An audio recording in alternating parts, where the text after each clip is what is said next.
तो कहानी शुरू होती है यू से, एक बेकार सा टैलेंटलेस लड़का जो एक ऐसे स्कूल में एडमिशन लेता है जहां सब स्टूडेंट टैलेंटेड होते हैं। लेकिन जब वो एकेडमी की 3 सबसे टैलेंटेड बैडीज के साथ रहने लगता है तो उसके पास कोई ऑप्शन नहीं बचता और उसे भी लॉक इन करके टैलेंटेड बेबीज बनाने ही होंगे।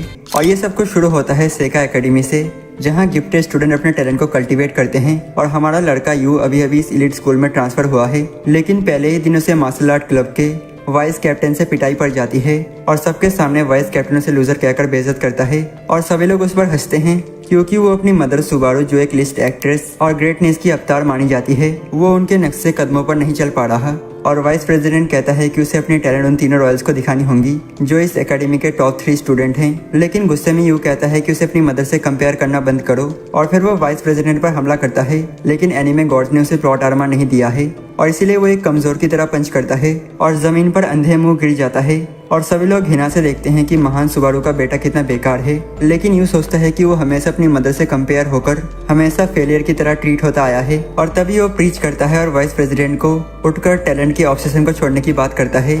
और वो बंदा सच में एक पल के लिए फोल्ड भी कर जाता है, ये मानते हुए कि यू अपनी मदर की गॉडली चार्म का इस्तेमाल कर रहा है। और फिर यू हार मान लेता है और बिना हार की परवाह किए वहाँ से जाने लगता है। लेकिन वाइस प्रेसिडेंट जानता है कि अगर यू में कोई रियल टैलेंट नहीं निकला तो ये कितना घातक होगा और इसलिए वो उसे पकड़ लेता है, ये सोचकर कि ग्रेटनेस ना पाने तक उसे पीटेगा। लेकिन उसी टाइम पर वाइस प्रेसिडेंट को मार्शल आर्ट क्लब की प्रेसिडेंट और 3 रॉयल्स में से एक नीको एक जोरदार किक मारती है। और नीको एकेडमी की बेस्ट मार्शल आर्टिस्ट है। और अगले ही पल सब लोग हैरान रह जाते हैं जब बाकी 2 रॉयल्स भी वहाँ आ जाते हैं। और मीबा, जो एडवांस प्रोग्राम की टॉप परफॉर्मिंग स्टूडेंट और चेस की हॉटेस्ट प्रोस्पेक्ट है, और कज़ूकी आर्ट डिपार्टमेंट की ब्राइटेस्ट स्टार और बेस्ट थिएटर एक्टर है। और यू डर से कांपने लगता है और उसे समझ नहीं आता कि तीनों रॉयल्स यहाँ पर क्यों आए हैं। और कज़ूकी उसके पास आती है जब उसे पता चलता है कि वो कितना बेकार है, जिसके पास 0 टैलेंट है। तो वो साफ साफ यू से कह देती है कि उसका इस स्कूल में कोई काम नहीं जहाँ सब टैलेंटेड लोग हैं। और उनके कन्फ्यूजन के लिए यू उन्हें अपना एक्सेप्टेड एप्लीकेशन दिखाता है जिसमें लिखा है कि वो स्कूल जनरल एजुकेशन में ज्वाइन कर रहा है। लेकिन वो लड़कियां तो टॉप प्रोग्राम्स की आदती हैं और उन्हें जनरल का कोई आइडिया नहीं होता। और उनके बिना स्वागत के रिएक्शन को देखकर यू वहाँ से जनरल क्लास की तरह जाने लगता है। लेकिन निको उसे रोक लेती है और कहती है कि डोजो को साफ करो। और यू उसे मना करने की कोशिश करता है और कहता है कि इन होस्ट को बता दे कि वो कोई गुलाम नहीं है। लेकिन निको उसे सुनाती है कि लूजर्स को डोजो साफ करना ही पड़ेगा। और यू ना चाहते हुए भी निको की बात को मान जाता है। और बाद में जब मार्शल आर्ट टीम डोजो में आती है तो वो ये देखकर शॉक में पड़ जाती है कि यू के साफ करने के बाद डोजो कितना चमक रहा है। और इसी बीच यू अपने नए घर की तरफ जाता है और सोचता है कि उसे जब से याद है वो हमेशा अपनी टैलेंटेड मदर की तरह तारीफ पाना चाहता था। और उसने शुरू में अपनी एक्टिंग स्किल पर काम करना शुरू किया और उसे तब भरोसा था जब वो द रॉक जैसे एक्टिंग लेवल पर पहुंच गया। लेकिन जब उसने अपनी मदर को खुद डेंजर जैसी एक्टिंग करते देखा तो उसे एहसास हुआ कि मदर के सामने वो तो बिल्कुल बेकार है। और फिर भी उसने अलग अलग फील्ड में ट्राई किया ताकि अपनी टैलेंट दिखा सके, लेकिन हर बार वो फेल होता गया और अपनी मदर से और दूर होता गया। और फिर उसकी मदर सुबारू को भयानक बीमारी हो गई और यू को अचानक एहसास हुआ कि वो अपनी मदर से, जो बस उसकी एकमात्र फैमिली थी, कितना दूर हो गया था। और हॉस्पिटल में सुबारू ने अपनी एक फिल्म सीरीज को बार बार देखना शुरू कर दिया जिसमें एक खुशहाल फैमिली की मदर का रोल प्ले करती थी। और यू ने अपनी मदर से कहा कि उसे वो शो बहुत पसंद है, तो उसकी मदर ने भी कहा कि उसे भी वो बहुत पसंद है। और फिर उसने यू से पूछा कि उसे उस सीरीज में क्या पसंद है। और जब यू ने बताया कि उसे वो सीन्स बहुत अच्छे लगते हैं जहाँ फैमिली साथ में डिनर करती है, तो सुबारू ने भी कहा कि उसे वो सीन सबसे ज्यादा पसंद है। और उसी पल यू को समझ आया कि अपनी सारी टैलेंट के बावजूद उसकी मदर वैसे ही फैमिली चाहती थी जैसी वो सीरीज में दिखाई गई थी। लेकिन इससे पहले कि यू अपनी मदर की सबसे बड़ी ख्वाहिश पूरी कर पाता, उसकी डेथ हो गई। और सुबारू ने मरने से पहले यू के लिए एक नोट छोड़ा था जिसमें लिखा था कि वो चाहती है कि यू अपने खुद की एक हैप्पी फैमिली बनाए। और उसे ये नहीं पता कि उसे वो कैसे पाएगा, लेकिन यू ने ये ठान लिया है कि वो इसे हासिल करेगा और वो सब कुछ पूरा करेगा जो वो और उसकी मदर मिस कर चुके हैं। और फिर वो उस घर पर पहुंचता है जहां उसे रहना है और उसे ये देखकर खुशी होती है क्योंकि वो एक बहुत बड़ा खूबसूरत मेंशन होता है। और तभी अचानक निको वहाँ पर आती है टावल पहने हुए और उस पर हमला कर देती है और उसे क्रीप और थरकी कहने लगती है। और यू जल्दी से कहता है कि वो कोई थरकी नहीं है। तो फिर निको उससे एक्सप्लेनेशन मांगती है और अचानक वो फिसल जाती है और सीधे जमीन पर गिरती है। और उसका पोजीशन देखकर तो मुझे जॉनी सिंस की याद आ गई। और फिर उसे उठाने की बजाय यू अपने औरत से उसका मजाक उड़ाता है। और जब वो उसे मारने की कोशिश करती है तो वो उसके सिर पर टॉवल डाल देता है और उसे सुखाने लगता है। और जब वो वापस लड़ने की कोशिश करती है तो वो उसे रिस्क करके शांत कर देता है और वो उसे अपने बाल सुखाने देती है। और तभी बाकी दोनों रॉयल्स भी अपने लंबे दिन के बाद वहाँ आ जाते हैं। और यू को चारों तरफ से घेर कर एक्सप्लेनेशन मांगती हैं। लेकिन यू खुद भी कंफ्यूज होता है कि ये तीनों रॉयर्स यहाँ क्या कर रहे हैं। और उसी टाइम पर यू का फोन बजता है और घर का ओनर उसे बताता है कि वो यहाँ रहने वाला है और ये उसकी लेट मदर के लिए एक फेवर है। और ओनर बताता है कि उसकी 3 बेटियां भी वहाँ रहती हैं और उसे उम्मीद है कि यू उनके साथ अच्छे से रहेगा और उसकी टैलेंट और भी बढ़ेगी ताकि उसकी मदर की ग्रेटनेस की लेगेसी जिंदा रहे। लेकिन यू को एहसास होता है कि अपनी खुद की हैप्पी फैमिली का सपना तो वही डेड है, क्योंकि वो सिस्टर उसे बिल्कुल भी वेलकम नहीं करती और वो सभी उसके घर में होने को लेकर बिल्कुल खुश नहीं होती और उन्हें यकीन ही नहीं होता कि उनके फादर ने एक हारे हुए लूजर को घर में रख लिया है और वो उसकी देखभाल करने से साफ मना कर देते हैं। लेकिन यू को अभी भी यकीन है कि अभी भी उम्मीद बाकी है कि वो सब मिलकर एक हैप्पी फैमिली बन सकते हैं और इसलिए वो उन्हें मनाने की कोशिश करता है। और तभी उसे फर्श पर कुछ दिखता है, लेकिन कज़ुकी उसे जल्दी से उठा लेती है और उसी पल में वो इधर उधर देखता है और उसे समझ आता है कि पूरा घर बुरी तरह बिखरा पड़ा है। और फिर देखता है कि सिंक गंदे बर्तनों से भरा पड़ा है और लड़कियां इसका दोस्त कज़ुकी का डाल देती हैं कि उसने अपना काम ठीक से नहीं किया। लेकिन वो बहाना मारती है कि वो थिएटर रिहर्सल में बहुत बिजी थी। लेकिन यू को कुछ टूटे हुए प्लेट छुपे हुए मिलते हैं और तब सबको समझ आता है कि कज़ुकी ने बर्तन धोने की कोशिश तो की थी, लेकिन वो इतनी भयंकर थी कि उसने सारे बर्तन तोड़ डाले और इस पर कज़ुकी गुस्सा हो जाती है। और फिर यू गंदे कपड़े निकाल लाता है और पता चलता है कि वो मीबा की जिम्मेदारी थी, लेकिन उसने भी अपना काम ठीक से नहीं किया। और गुस्से में मीबा यू से कहती है कि वही उसका काम संभाले और यू को इसमें कोई दिक्कत नहीं होता। और फिर वो बताती है कि घर की सफाई निको की जिम्मेदारी थी, लेकिन उसने भी ठीक से नहीं करा। लेकिन अब निको को उसका मजाक उड़ाना बिल्कुल पसंद नहीं आता और तीनों लड़कियां अपने में ही भौंकने लगती हैं और अपने अपने स्कूल के फेलियर्स को गिनने लगती हैं। लेकिन जब वो सब बेकार की बातें कर रहे होते हैं, लेकिन यू अपना बिजी रहता है और उनकी उम्मीदों के उल्टा वो सब कुछ साफ कर देता है, जबकि वो सारा टाइम एक दूसरे को चिढ़ा रहे होते हैं। और निको को याद आता है कि वो अकेला ही था जिसने पूरा डोजो साफ किया था और यू अपने खूबसूरत चेहरे का इस्तेमाल करके उन सबको रिजर्व कर देता है। और वो सभी जल्दी से रिग्रुप कर लेते हैं ताकि उसके चाम से बच सके। और अगले दिन यू एक्साइटेड होता है कि आज उसका पहला दिन है, लेकिन अचानक पूरा घर हिलने लगता है और उसे पता चलता है कि निको अपने डोजो में इतनी सुबह इंटेंस ट्रेनिंग कर रही है। और फिर वो देखता है कि मीबा पहले से ही शोगी खेलने की प्रैक्टिस कर रही है और काफी गुस्से में डूबी हुई लग रही है और कज़ुकी किचन में कुछ ग्रीन जूस बना रही है। और वो कज़ुकी से पूछता है कि वो सब ये क्या कर रही हैं, तो वो बताती है कि ये सब उनकी मॉर्निंग रूटीन है और जैसे वो सुबह उठकर अपने दांत ब्रश करता है वैसे ही वो सब अपनी रूटीन्स फॉलो करती हैं। और फिर कज़ुकी उसे कहती है कि वो सब बाहर जा रही हैं, इसलिए वो घर की देखभाल करे और हैप्पी फैमिली बनाने के अपने इरादे से यू उनसे कहता है कि चलो साथ में ब्रेकफास्ट करते हैं। लेकिन कज़ुकी उसे ठंडे अंदाज में चुप करा देती है और कहती है कि उसे रिहर्सल पर जाना है। और फिर यू मीबा को ब्रेकफास्ट के लिए बुलाने जाता है, लेकिन उसे ये देखकर हैरानी होती है कि वो पहले से ही अनहेल्दी स्नैक्स खा रही है और साथ में सोगी प्रैक्टिस कर रही है।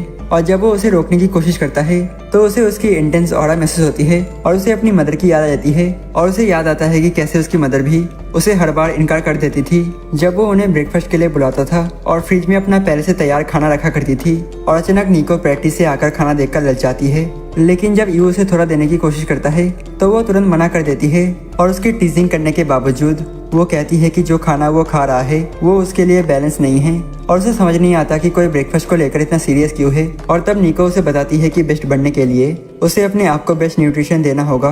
और यू को समझ आता है कि नॉर्मल लोगों जैसे उसके ऐसे लोग और प्रोडिजी जैसे उसकी मदर या ये सिस्टर कितने ड्रिवन होते हैं कि अपनी टैलेंट को बेहतर बनाने के लिए वो कुछ भी करते हैं, जैसे मीबा का मीठी चीजें खाना ताकि उसका ब्रेन अच्छे से चले। और इसी बीच तीनों सिस्टर बाहर जाने लगती हैं अपना दिन शुरू करने के लिए, लेकिन यू उनको जल्दी से रोक लेता है और वो कहता है कि वो कुछ भूल गए हैं। तो तीनों घबराहट में अपनी बिलोंगिंग चेक करने लगते हैं और जब उन्हें कुछ मिसिंग नहीं मिलता तो वो सब उस पर चिल्लाने लगते हैं, लेकिन यू कहता है कि वो सब गलत हैं और प्यार से वो उनको एक वार्म गुड बाय देता है और कहता है कि वही वो चीज थी जो उन्होंने मिस कर दी थी। और ये सुनकर तीनों शॉक हो जाती हैं और भले ही वो इसे बेवकूफ़ी कहते हैं, लेकिन जब वो वहाँ से जाते हैं तो उनके गाल पूरे लाल हो जाते हैं क्योंकि किसी ने पहले उन्हें इतनी वार्म के साथ गुड बाय नहीं कहा था। और फिर यू के उनके फादर का फोन कॉल आता है जो चेक करता है कि वो ठीक है या नहीं। और फिर वह यू से एक फेवर मांगता है कि वो उनकी बेटियों का हेल्पिंग हैंड बने क्योंकि उसे लगता है कि उसकी बेटियां भले ही प्रोटेजीज है लेकिन उन्हें ऑब्स्टिकल्स का सामना करना पड़ेगा और उन ऑब्स्टिकल्स को पार करने में यू उनकी मदद करेगा। और उनके फादर कहते हैं कि अगर वो उनकी मदद करेगा तो वो उस पर दिल से ट्रस्ट करेंगे और खुलेंगे। और फादर बताते हैं कि कज़ुकी के पास एक टफ ऑडिशन है और निको की मार्शल आर्ट टूर्नामेंट्स हैं और मीबा के शोगी इवेंट्स हैं, जिस वजह से यू के पास उन्हें हेल्प करने का मौका है। लेकिन यू को समझ नहीं आता कि वो एक यूजलेस बेकार बॉम्ब ऐसे प्रोटेजीज की कैसे मदद कर सकता है। लेकिन फिर वो इमेजिन करता है कि अगर ये लड़कियाँ उस चीज़ में फेल हो जाएं जिसमें वो बेस्ट है, और उसे याद आता है कि खुद फेल होने और अपनी मदर के डिसअपॉइंटमेंट बनने पर उसे कितना दर्द हुआ था, और इसीलिए वो फैसला करता है कि वो जो कर सकता है वो करेगा। और वो ये शुरू करता है कि वो उनको अच्छे से जानने के लिए उनके साथ खाना खाएगा। और बाद में मार्शल आर्ट प्रैक्टिस के बाद निको घर आती है और यू को खाना बनाते देखकर जोर से चिल्ला देती है, ये भूलकर कि अब वो साथ में रहते हैं। और जब वो यू को अपना खाना टेस्ट करते देखती है तो वो फिर से चिल्ला देती है कि वो कितना हॉट है। और फिर यू निको से कहता है कि वो भी उसका खाना टेस्ट करे।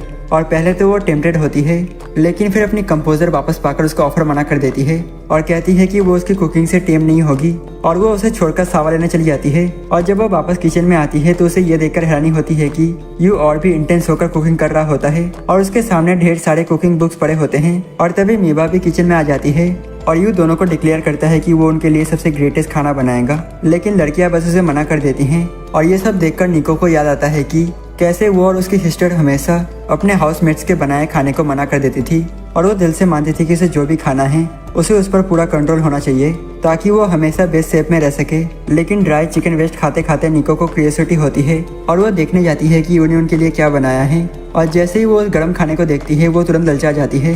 और तभी यू अचानक पीछे से प्रकट हो जाता है और वो ऑब्सेसिवली बताता है कि इस खाने में वो सारे न्यूट्रिशंस हैं जो उसे बेस्ट शेप में रहने के लिए चाहिए। और उसके जिद करने पर निको मान जाती है कि वो उसे खाएगी। और यू थकान से गिर जाता है और निको को बताता है कि उसने स्पेशली डाइटिशियन से रिकमेंडेड खाना सिर्फ उसके लिए बनाया है। और ये जानकर निको ब्लश कर जाती है कि उसने इतना सब कुछ सिर्फ उसके लिए किया। और जब वो पहला बाइट लेती है तो यू की कुकिंग की तारीफ करती है और यू इमेजिन करता है जैसे वो एक स्ट्रे कैट को मिल्क बॉटल से ट्रेम कर रहा हो। और इसी बीच मीबा चोरी छुपे उन दोनों को देखती रहती है और सीक्रेटली ललचा रही होती है। और जैसे ही वो सामने आती है यू उसे भी राजी करता है, ये बताकर कि जो खाना उसने बनाया है उसमें परफेक्ट एसिड हैं जो उसके ब्रेन पावर को बूस्ट करेंगे। और मीबा उसे खाने के लिए मान जाती है। और निको को पता चलता है कि यू ने स्पेशली मीबा के इंटरेस्ट को ध्यान में रखकर भी खाना बनाया था। और जब वो दोनों खाना खा रही होती हैं तो सिस्टर्स आपस में बात करने लगती हैं कि कितना समय हो गया जब उन्होंने साथ में खाना खाया था। और ये देखकर यू मुस्कुरा देता है। और तभी कजुकी वहाँ आ जाती है और उसे ये देखकर हैरानी होती है कि उसकी बहनें साथ में खाना खा रही हैं,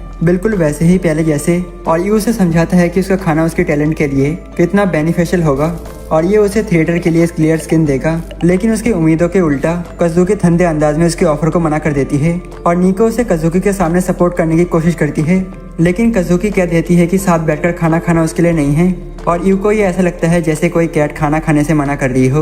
और ये सब देखकर वो दुखी और हार्ट ब्रेकिंग हो जाता है। और निको को उसके लिए बुरा लगता है क्योंकि उसे पता होता है कि उसने खाना बनाने में कितनी मेहनत की है। और इसीलिए वो उसके हाथ से खाना ले लेती है और खुद खाने लगती है। लेकिन खाने के बीच यू बोलता है कि कजुकी का खाना उसे मोटा कर देगा क्योंकि उसमें कार्ब्स बहुत ज्यादा हैं। और ये सुनकर निको जो उसकी मदद करना चाह रही थी गुस्सा हो जाती है। लेकिन फिर यू उसे धीरे से इश्योर करता है कि वो उसका खाना ट्रैक करने में मदद करेगा। और ये सुनकर निको टमाटर से भी ज्यादा लाल हो जाती है। और 3 दिन बाद यू स्कूल जाता है और वो अभी यही सोच रहा होता है कि कैसे कजुकी तक पहुंचे और उनकी फादर की वो विश पूरी करे कि वो उनकी बेटियों की मदद करे। और उसे लगता है कि बेस्ट तरीका यही है कि वो उसे सीधे ही बात करे।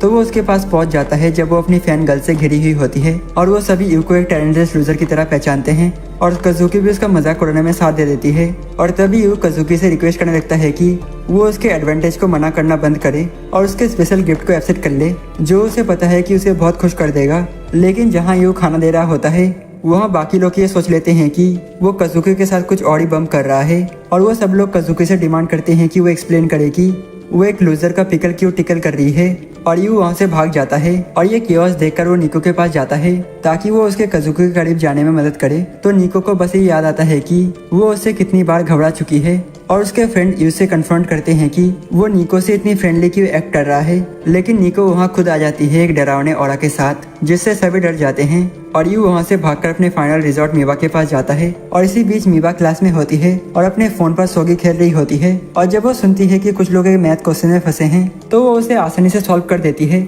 लेकिन अमेज होने के बजाय लोग मीबा की इंटेलिजेंस से इंटिमिडेटेड हो जाते हैं। और जब यू वहाँ पहुँचता है तो उसे एहसास होता है कि अपनी दूसरी बहनों से उल्टा और बिल्कुल घर की तरह ही मीबा स्कूल में शांत रहती है। और यू उससे बात करने की कोशिश करता है और उसे लंच के लिए इनवाइट करता है, लेकिन मीबा मना कर देती है और उसे दूर चली जाती है। लेकिन यू हार नहीं मानता और उसके पीछे दौड़ने लगता है जिससे कैंपस में एक भाग दौड़ शुरू हो जाता है बस इसीलिए कि वो उसके साथ लंच करना चाहता है। और आखिर में दोनों इतनी भाग दौड़ के बाद थक कर बैठ जाते हैं। लेकिन यू को एहसास होता है कि मीबा भी एथलेटिक मामलों में उतनी ही कमजोर है जितना कि वो खुद है। और वो उसे पॉइंट आउट करता है कि वो क्लास में कितनी शांत रहती है। और वो एडमिट करती है कि एक रॉयल होने के नाते उसे दूसरों से कनेक्ट करने और लड़कियों वाली बातें करने में मुश्किल होती है और यू कहता है कि वो भी एक फेरो रॉयल की तरह उसे रिलेट कर सकता है, जो बात मीवा को इरिटेट कर देती है और वो उसे बताती है कि वो एक रॉयल फेलियर है जो वास्तव में हर चीज में फेल होती है। और ये सुनकर मीवा उसकी बेवकूफ़ी पर मुस्कुरा देती है और उसे बेवकूफ़ कहती है और फिर दोनों शांत होकर लंच करते हैं और मीवा उसे बताती है कि अगर उसे कजुकी के करीब जाना है तो उसे पहले उसका फेवरेट खाना पता करना होगा। और मीवा को याद आता है कि जब वो छोटी थी तो कजुकी ने अपने मदर से कुछ स्पेशल खाने के लिए मांगा था और यू को एहसास होता है कि उसे कजुकी का फेवरेट खाना ढूंढना होगा जो है उसकी मदर का कुकिंग। और बाद में घर पर यू को स्पेशल बनाने की कोशिश करता है और तभी कजुकी अंदर आती है और उसके सामने ही बेहोश हो जाती है और फिर सबको पता चलता है कि उसे काफी बुखार है और बाकी सब उसकी केयर करने की कोशिश करते हैं, लेकिन वो सबको अपने कमरे से बाहर निकाल देती है और उनकी मदद लेने से मना कर देती है। लेकिन यू हार नहीं मानता और प्लान करता है कि वो उसे और खाना भेजेगा, लेकिन कजुकी उनको ट्राई करने से मना कर देती है और सबको डिस्गस्टिंग कह देती है, जिससे यू काफी गुस्सा हो जाता है और वो उसके कमरे में घुस जाता है अपना खाना देने के लिए। और जब वो उसे बाहर निकालने की कोशिश करती है तो वो इतनी कमजोर हो जाती है कि उस पर ही गिर जाती है और यू उसे बताता है कि अगर ऐसा ही चलता रहा तो वो अपनी रिहर्सल मिस कर देगी और उसे सजेस्ट करती है कि जब तक वो ठीक नहीं हो जाती वो उसका एक्टिंग पार्टनर बनेगा। और वो खुद को ग्रेट एक्टर सुबारू का बेटा बताते हुए डिंगे मारता है कि उसने बचपन से एक्टिंग की है और कजुकी को लगता है कि शायद वो सच में ग्रेटनेस के सामने है। लेकिन जैसे ही वो अपनी डायलॉग्स पढ़ना शुरू करता है तो एक मरे हुए बुल जैसा साउंड करता है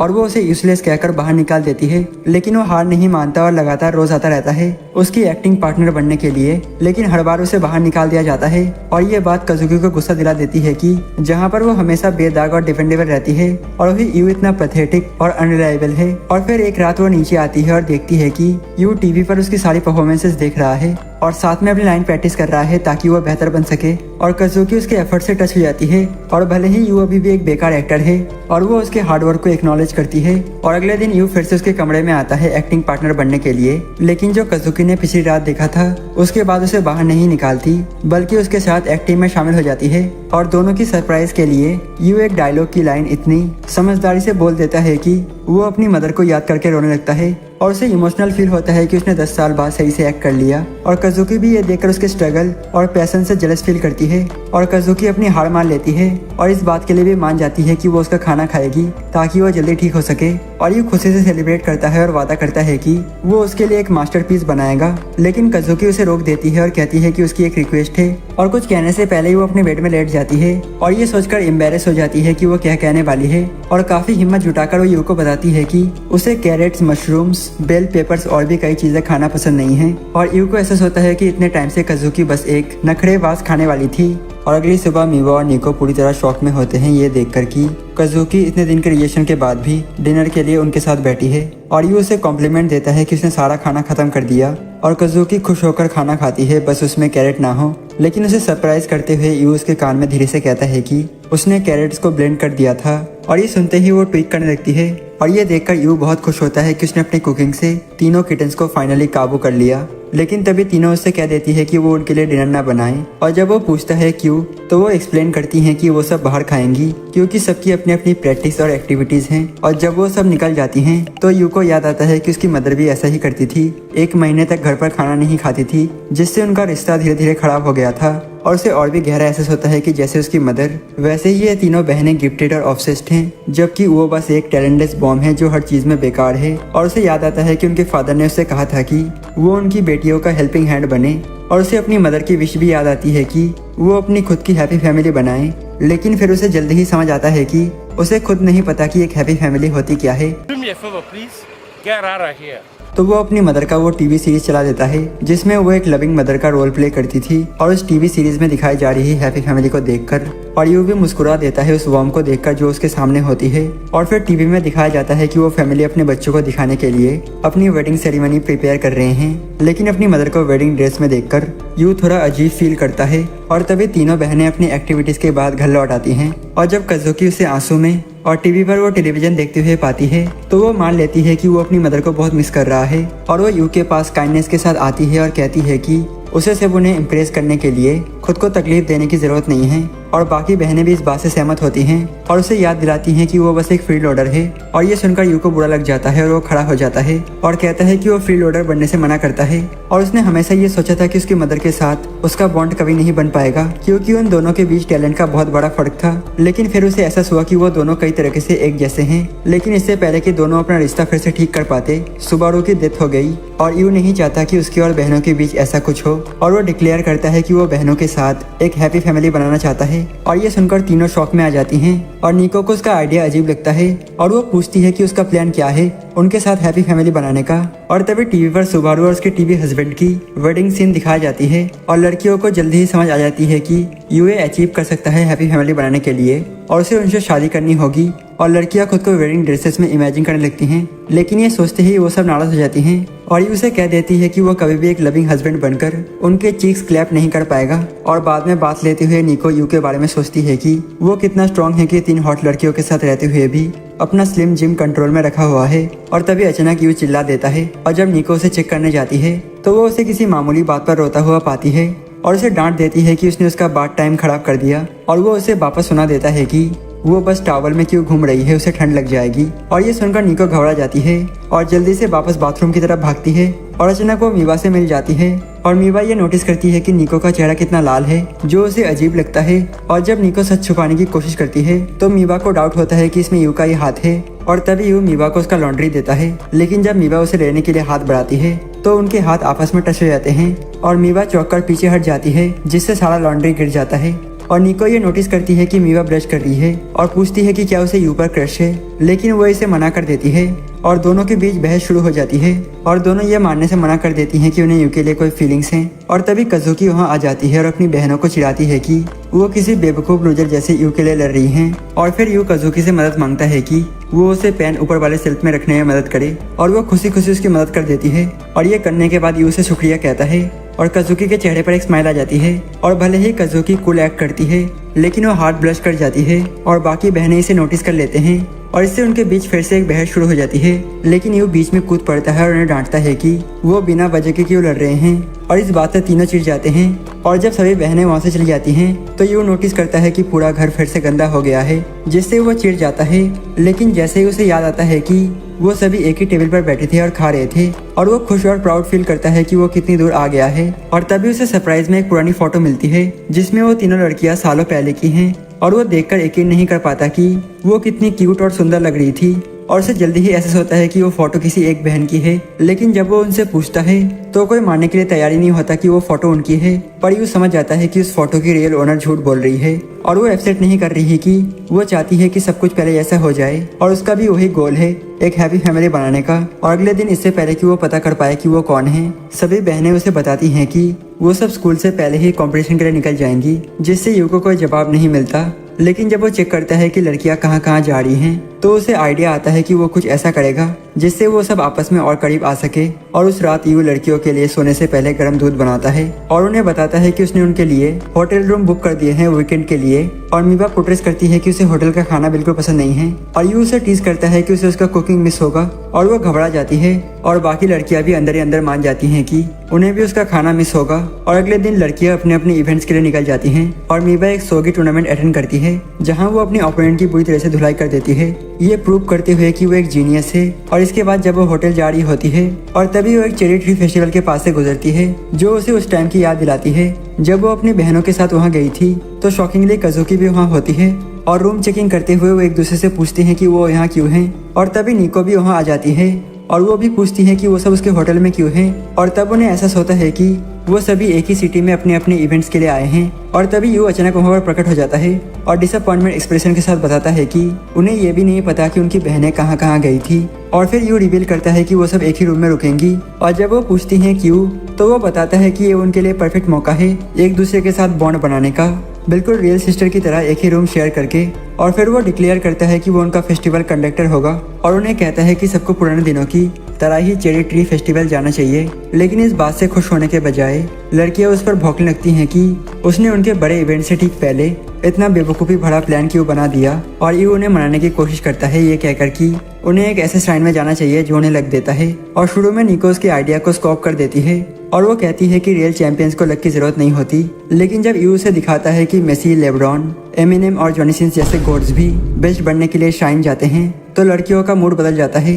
और फिर वो उन्हें फेस्टिवल का खाना का फोटो दिखाता है और लड़कियां मान जाती है कि वो होटल के खाने से कितना टेस्टी लग रहा है। और तभी कज़ुकी सबसे पहले फेस्टिवल जाने के लिए मान जाती है, लेकिन वो डिमांड करती है कि अगर उन्हें उसके साथ हैंग आउट करना है तो सबको थोड़ी और ड्रिप वाला आउटफिट पहनना होगा। तो यू उनको एक किमोनो रेंटल शॉप पर ले जाता है और वहाँ की मालिक शॉक हो जाती है कि फेमस मिकोरोना सिस्टर्स के स्टोर में है।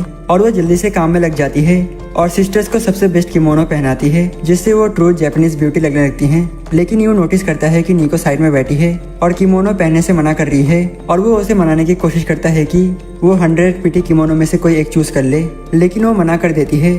और तभी ओनर उसे एक ब्लू किमोनो देती है और कहती है कि ये उसके टॉम बॉय एस्थेटिक को इनहेंस करेगा। लेकिन ये निको को याद दिला देता है कि कैसे वो पास्ट में लड़कियों की चीजें पहनना चाहती थी, लेकिन उससे जबरदस्ती टॉम बॉय बनाया गया। और तभी यू उसके लिए एक पिंक लड़कियों वाला किमोनो चूज करता है और जबकि उसके बहनें और ओनर को लगता है कि लड़कियों वाली एस्थेटिक निको पर सूट नहीं करेगा। और यू इस बात से स्ट्रांगली डिसएग्री करता है और कहता है कि वो उसमें ब्यूटीफुल लगेगी, जिससे निको बगल में फोल्ड हो जाती है। और फिर निको मान जाती है उसे ट्राई करने के लिए। और जब वो फाइनली अपने आप को दिखाती है तो सब उसे देखकर हैरान हो जाते हैं और वो इतनी ब्यूटीफुल लगती है कि कोई भी आदमी उस लुक्स के लिए जंग छेड़ दे। और फिर कुछ देर बाद वो फेस्टिवल पर पहुंचते हैं और पहुंचते ही एक सेकंड में ही कज़ुकी के चारों तरफ भीड़ लग जाती है और सब लोग उसकी परफॉर्मेंस को लेकर फैनगर्ल कर रहे होते हैं, क्योंकि वो एक पॉपुलर एक्टर है। और वही उसकी बहनें और यू साइड में खड़े होते हैं और ये नज़ारा यू को इरिटेट करता है, क्योंकि वो चाहता था कि कज़ुकी अपने बहनों के साथ टाइम स्पेंड करे। लेकिन जैसे ही वो देखता है कि कज़ुकी भीड़ में कितनी कंफर्टेबल है तो वो उसे डिस्टर्ब नहीं करता। और तभी फैंस में से एक लड़की जो कज़ुकी की फैन नहीं होती उसे देखकर चिढ़ जाती है कि उसकी फ्रेंड भी क्राउड में शामिल है और वो वहाँ से चली जाती है, क्योंकि वो कज़ुकी से कन्विंस नहीं होती। और तभी अचानक उसका स्लीपर टूट जाता है और वो गिरने ही वाली होती है, लेकिन कज़ुकी उसे एक प्रिंस की तरह पकड़कर उठा लेती है, जिससे वो लड़की अपना प्यार घिजिस के लिए क्वेश्चन करने लगती है और उसे सीजर्स में बदल देती है और कज़ुकी उसे नीचे उतार देती है, जिससे सब उसके चाम पर फिदा हो जाते हैं। लेकिन जैसे ही वो वहाँ से जाने लगती है उसे कोई झाड़ियों में खींच लेता है उसके फैन गर्ल से दूर। और जब वो देखती है तो पता चलता है कि वो यू है, जो उसे खाना देता है और चाहता है कि वो फेस्टिवल एंजॉय करे। और कज़ुकी उसके सेंटीमेंट पर स्कॉप करती है, लेकिन यू उसका ध्यान उसके पैरों पर ले जाता है और कहता है कि उसे पता है कि उसके टाइट सैंडल स्टेप की वजह से उसे दर्द हो रहा है। और वो उसे क्रीप कहती है कि वो उसके पैरों पर इतना ध्यान दे रहा है, लेकिन यू उसकी बकवास से तंग आ जाता है और उसे मजबूर करता है कि वो अपने पैरों पर बैंडेड लगाए। और जब वो उसके पैर देखता है तो उसे बहुत बुरा लगता है कि कज़ुकी को एक इंसान को कैरी करना पड़ा इतना छोट होने के बावजूद भी। और यू उसे डांटता है कि उसने किसी से मदद क्यों नहीं मांगी, लेकिन कज़ुकी कहती है कि उसे सबकी प्रिंस बनना है और प्रिंस होने का मतलब होता है कि वो कोई विम्प नहीं जो मदद मांगे। और यू उसकी लॉजिक पर हंसता है और कहता है कि सबसे ताकतवर प्रिंस को भी कभी कभी मदद चाहिए होता है। और फिर वो उससे उसके पैर फैलाने को कहता है और हैरानी की बात यह होती है कि वो उसके सामने अपना पैर ऐसे ही फैला देती है जैसे लड़कियां जॉनी सिंस के सामने। और फिर यू उसके पैर पर बैंडेज लगाता है ताकि चोट जल्दी ठीक हो जाए। और उधर निको और मीवा एक फिश कैचिंग कॉन्टेस्ट में होते हैं, जहाँ पर निको को एक भी मछलियाँ पकड़ने में मुश्किलें हो रही होती हैं। और तभी यू और कज़ुकी वहाँ आ जाते हैं और उसकी बहनें ये देखकर हंसती हैं कि कज़ुकी ने कितना बेवकूफ़ी वाला मास्क पहना हुआ है, लेकिन यू बताता है कि उसे अटेंशन अवॉइड करनी है। और फिर यू और कज़ुकी उनके साथ मिलकर एक टीम गेम खेलते हैं कि कौन सबसे ज्यादा मछलियां पकड़ सकता है। और मीवा माहौल लाइट कर देती है और कज़ुकी से कहती है कि वो मास्क पहने रखे, क्योंकि उसका यूजुअल फेस हमेशा चिड़चिड़ा लगता है और मास्क के पीछे वो हंस तो सकती है। और फिर कुछ राउंड्स के बाद लड़कियां इतनी ज्यादा कॉम्पिटिटिव हो जाती हैं कि यू उनसे कम्पीट ही नहीं कर पाता, लेकिन वो उसे मौका मानकर उन्हें वही खेलने देता है और अगले इवेंट की प्लानिंग करना शुरू कर देता है। और फिर वो बहनों को वही छोड़कर फेस्टिवल के सबसे बड़े इवेंट की तरफ जाता है, एक कंपटीशन जहां पर लोगों को लोटस लीफ के ऊपर से क्रॉस करना होता है और जो जीतता है उसे अनबीटेबल कंपेटिटर लक मिलती है, वही लक जो जॉनी सिंस को भी मिली थी। और साथ में श्राइन के गोल्डन गार्डियन के साथ एक फोटो भी मिलती है, वही जो तीनों बहनों को भी कभी मिली थी और जिसे यू भी जीतना चाहता है, क्योंकि वो जानता है कि ये तीनों बहनों की बहुत प्रीसियस मेमोरी है। लेकिन जब कंपटीशन शुरू होती है तो एक कंपटीटर पानी में गिर जाता है और सबको जल्दी ही पता चलता है कि कुछ लोटस लीफ डूब भी जाते हैं। और फिर एक एक करके बाकी कॉम्पिटिटर्स भी गिरने लगते हैं और ये सब देखकर इवेंट ऑर्गेनाइजर याद करते हैं कि तीनों बहनों ने एक टाइम में ये पूरा कंपटीशन कितनी आसानी से जीत लिया था। और फिर जब यू की बारी आती है तो वो भी फेल हो जाता है, लेकिन बाकी लोगों की तरह वो जल्दी हार नहीं मानता और यू हार मानने से मना कर देता है और बार बार कोशिश करता रहता है, यहाँ तक कि लोग उसे देखकर परेशान होने लगते हैं। और 1 घंटे बाद जब तेज बारिश शुरू हो जाती है, यू तब भी बार बार गिरता है लेकिन रुकने का नाम नहीं लेता और ऑर्गेनाइजर उसे हार मानकर जीत देने की ऑफर करते हैं, लेकिन वो छोटी जीत लेने से मना कर देता है। और वो इमेजिन करता है कि कैसे तीनों बहनों ने पहले इसे टीम वर्क से जीता था और अपने एडवांटेजेस यूज करके लास्ट तक पहुंची थी और फेथ और डिटर्मिनेशन के साथ यू फिर से दौड़ता है। लेकिन इस बार एनिमे गॉड उसके साथ होते हैं और वो आखिरकार पॉइंट क्रॉस करके अपनी जीत हासिल कर लेता है। और ऑर्गेनाइजर्स से जीत की बधाई देते हैं और कहते हैं कि अब वो फोटो ले सकता है। लेकिन यू उनको रुकने को कहता है और फिर बहनों को बुलाने जाता है ताकि वो सब साथ में फोटो ले सके। लेकिन उसकी बदकिस्मती से उसे पता चलता है कि फेस्टिवल बारिश की वजह से जल्दी बंद हो गया और अब वहाँ पर कोई नहीं बचा, बस वो खुद। और उसे एहसास होता है कि उसने एक फेस्टिवल ऑर्गेनाइजर के तौर पर सब कुछ गड़बड़ कर दी और वो बहुत सेल्फिश हो गया और बस खुद के बारे में ही सोचता रहा। और उसे याद आता है कि कैसे बहनें तो शुरू से वहाँ आना ही नहीं चाहती थी और उसने उनका टाइम वेस्ट कर दिया। लेकिन उसकी सरप्राइज की हदें तब नहीं रहती जब तीनों अचानक छाता लेकर वहां आ जाती हैं और उसे बारिश से कवर कर देती हैं। और वो बहनों से कहता है कि उसे यकीन नहीं हो रहा है कि उन्होंने उसे अकेला नहीं छोड़ा।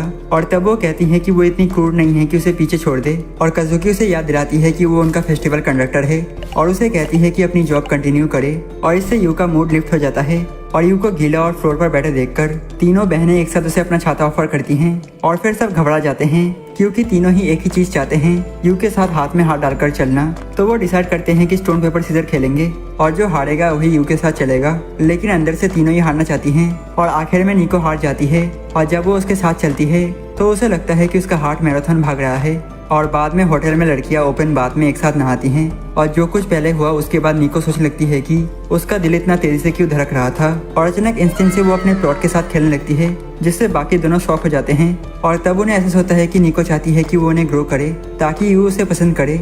लेकिन दोनों उस पर स्कॉप करते हैं क्योंकि उन्हें पता है कि उसके मिनी ट्विंस कभी उसके बड़े संतरों के सामने कम्पीट नहीं कर सकते। और फिर जब वो बात से बाहर आती हैं तो देखती हैं कि वो वहाँ खड़ा है, खोया हुआ और उतना ही गंदा जितना तुम्हारे बदसूरत एक्सेस थे। और जब वो पूछती है कि वो क्या कर रहा है तो वो कहता है कि उसने बेवकूफ़ी में खुद के लिए रूम बुक ही नहीं किया क्योंकि वो बहनों को बेस्ट एक्सपीरियंस देने में बिजी था। और वो उन्हें बाय करता है और कहता है कि अब वो लोकल होबोस के साथ सो जाएगा। लेकिन काजुकी उसे रोक लेती है और अगले ही पल वो उन्हीं के साथ ठहर रहा होता है। और तीनों बहनें मान जाती है कि वो उसे अकेला नहीं छोड़ सकती, खासकर क्योंकि वो यूजुअली साथ में ही रहती हैं। और ये उनको शुक्रिया कहता है और बोलता है कि उसे एक रोप चाहिए ताकि वो सावर ले सके। और वो काजुकी को रोप ढूंढते हुए देखता है और वो उसे पास देखकर घबरा जाती है। और मीवा भी उसे मदद करने की कोशिश करती है। और जब वो उसके करीब आता है तो वो पीछे से उसकी मैलीनेस फील कर पाती है और उसका कैप ऑलमोस्ट बस्ट हो जाता है। और तभी निको एक रोप ढूंढ लेती है जो बहुत ऊपर रखा होता है, लेकिन वो छोटी होती है तो ये उसके ऊपर से पहुंचता है और वो उसका मैस्कुलिन स्मेल फील करती है और वहीं पर उसका क्रीम निकल जाता है। और जब यू सावा लेने जाता है तो लड़कियां ट्वीक कर रही होती हैं और ये एहसास करके कि अगर ऐसे ही चलता रहा तो चीज़ें बहुत फ्रीकी हो सकती हैं। और उसी रात तीनों बहनें सो नहीं पाती क्योंकि उन्हें पता होता है कि ये सब यू के वहाँ होने की वजह से हो रहा है। लेकिन वो अपने आप से झूठ बोलती हैं और खुद को कन्विंस कर लेती हैं कि वो बस अपने कंपटीशन को लेकर एक्साइटेड हैं। और उधर यू खुश होता है कि उसका दिन अच्छा बीता और वो उस मोमेंट को याद करता है जब उसने उनका फोटो लिया था। और शुरू में उनको हंसाना मुश्किल था, लेकिन जब वो खुद और भी ज़्यादा गीला हो गया तो लड़कियां उस पर हंस पड़ी और उसे परफेक्ट समय मिल गया फोटो लेने के लिए। और उसे खुशी होती है कि उसने पुराने फोटो को रिक्रिएट कर लिया। लेकिन जब वो उसे ढूंढता है तो उसे पता चलता है कि वो पुरानी फोटो गायब है और वहाँ एक नोट रखा हुआ है जिसमें लिखा होता है कि फोटो का असली ओनर उसे वापस ले गया है। लेकिन इस बात से यू दुखी नहीं होता क्योंकि अब उसे पता चल चुका है कि बहनों में से कोई एक दिल से ग्रेटफुल है कि ये ट्रिप हुआ। और वो इस खुशी को लेकर सो जाता है और अचानक तीनों बहनें उठकर नाराज हो जाती हैं कि यू कितनी इजीली सो जाता है। और वो अपने दिन को याद करती हैं और कैसे यू ने निको के लिए परफेक्ट किमोनो चुना था, एक फ्लावरी वाला, जो वही था जो निको पहले पसंद करती थी जब वो टॉम बॉय नहीं बनी थी। और वो मानती है कि ये सच है, लेकिन वो ये भी जोड़ती है कि यू ने काजुकी को उसके एक्टर वाली सेल से बाहर निकाल दिया और उसे पहली बार खुद को एंजॉय करने दिया। और मीवा उन दोनों की बातें सुनकर हंसती है, लेकिन वो जल्दी से मीवा को याद दिला देते हैं कि वो अभी भी वैसी ही है, वही जो फेस्टिवल गेम स्टॉल पर खेलना चाहती है। भले ही वो गेम स्टॉल में भयंकर थी और इसीलिए उसे काजुकी की जरूरत थी कि वो उसके लिए जीत कर लाए। और फिर सब सोच में पड़ जाते हैं कि वो अचानक ऐसी बातें क्यों कर रहे हैं। और काजुकी बताती है कि कैसे वो सभी यूजुअली घर पर एक दूसरे से दूर रहती थी और हर सिस्टर अपनी ही दुनिया में बिजी थी। और उन्हें एहसास होता है कि यू ने सच में अपना गोल पूरा कर दिया कि तीनों बहनें फिर से एक दूसरे के करीब आ जाएं।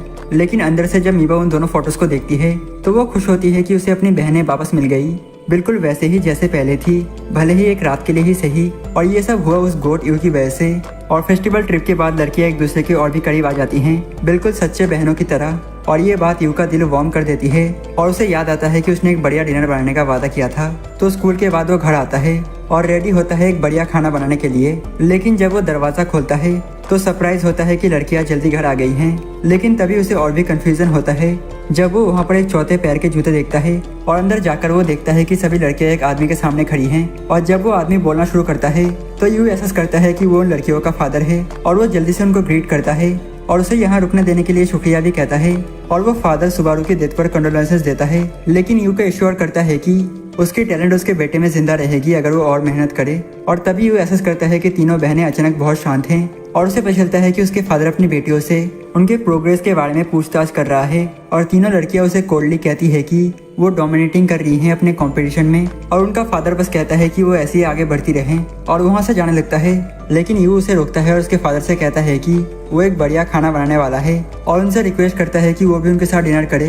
लेकिन फादर कोल्डली कहता है कि उसने अपने बेटियों का अपडेट सुन लिया है तो अब उसके वहाँ रुकने की कोई वजह नहीं है। और तभी उसकी नज़र फेस्टिवल से लाए गए मार्क्स पर जाती है और यू खुशी खुशी बताता है कि वो लड़कियां फेस्टिवल गए थे और वो पूछता है कि ये आइडिया किसका था और यू बताता है कि ये उसका आइडिया था ताकि लड़कियां अपनी बचपन वाली फीलिंग फिर से फील कर सके और शाइन ऑफ लक के साथ फोटो ले सके। लेकिन ये सुनकर खुश होने के बजाय वो फादर गुस्से में यू के पास आता है और कहता है कि उसकी बेटियों को ग्रेटनेस के लिए किसी लक की जरूरत नहीं है। और फिर वो यू को सुनाता है कि उसे पता है कि वो कितना बेकार टैलेंटलेस कचरा है जो उसकी मदर ग्रेट एक्टर सुबारू के नाम पर धब्बा है। और वो मार्क्स को तोड़कर 2 हिस्सों में कर देता है और कहता है कि इस घर में कोई टैलेंटलेस बम के लिए कोई जगह नहीं है।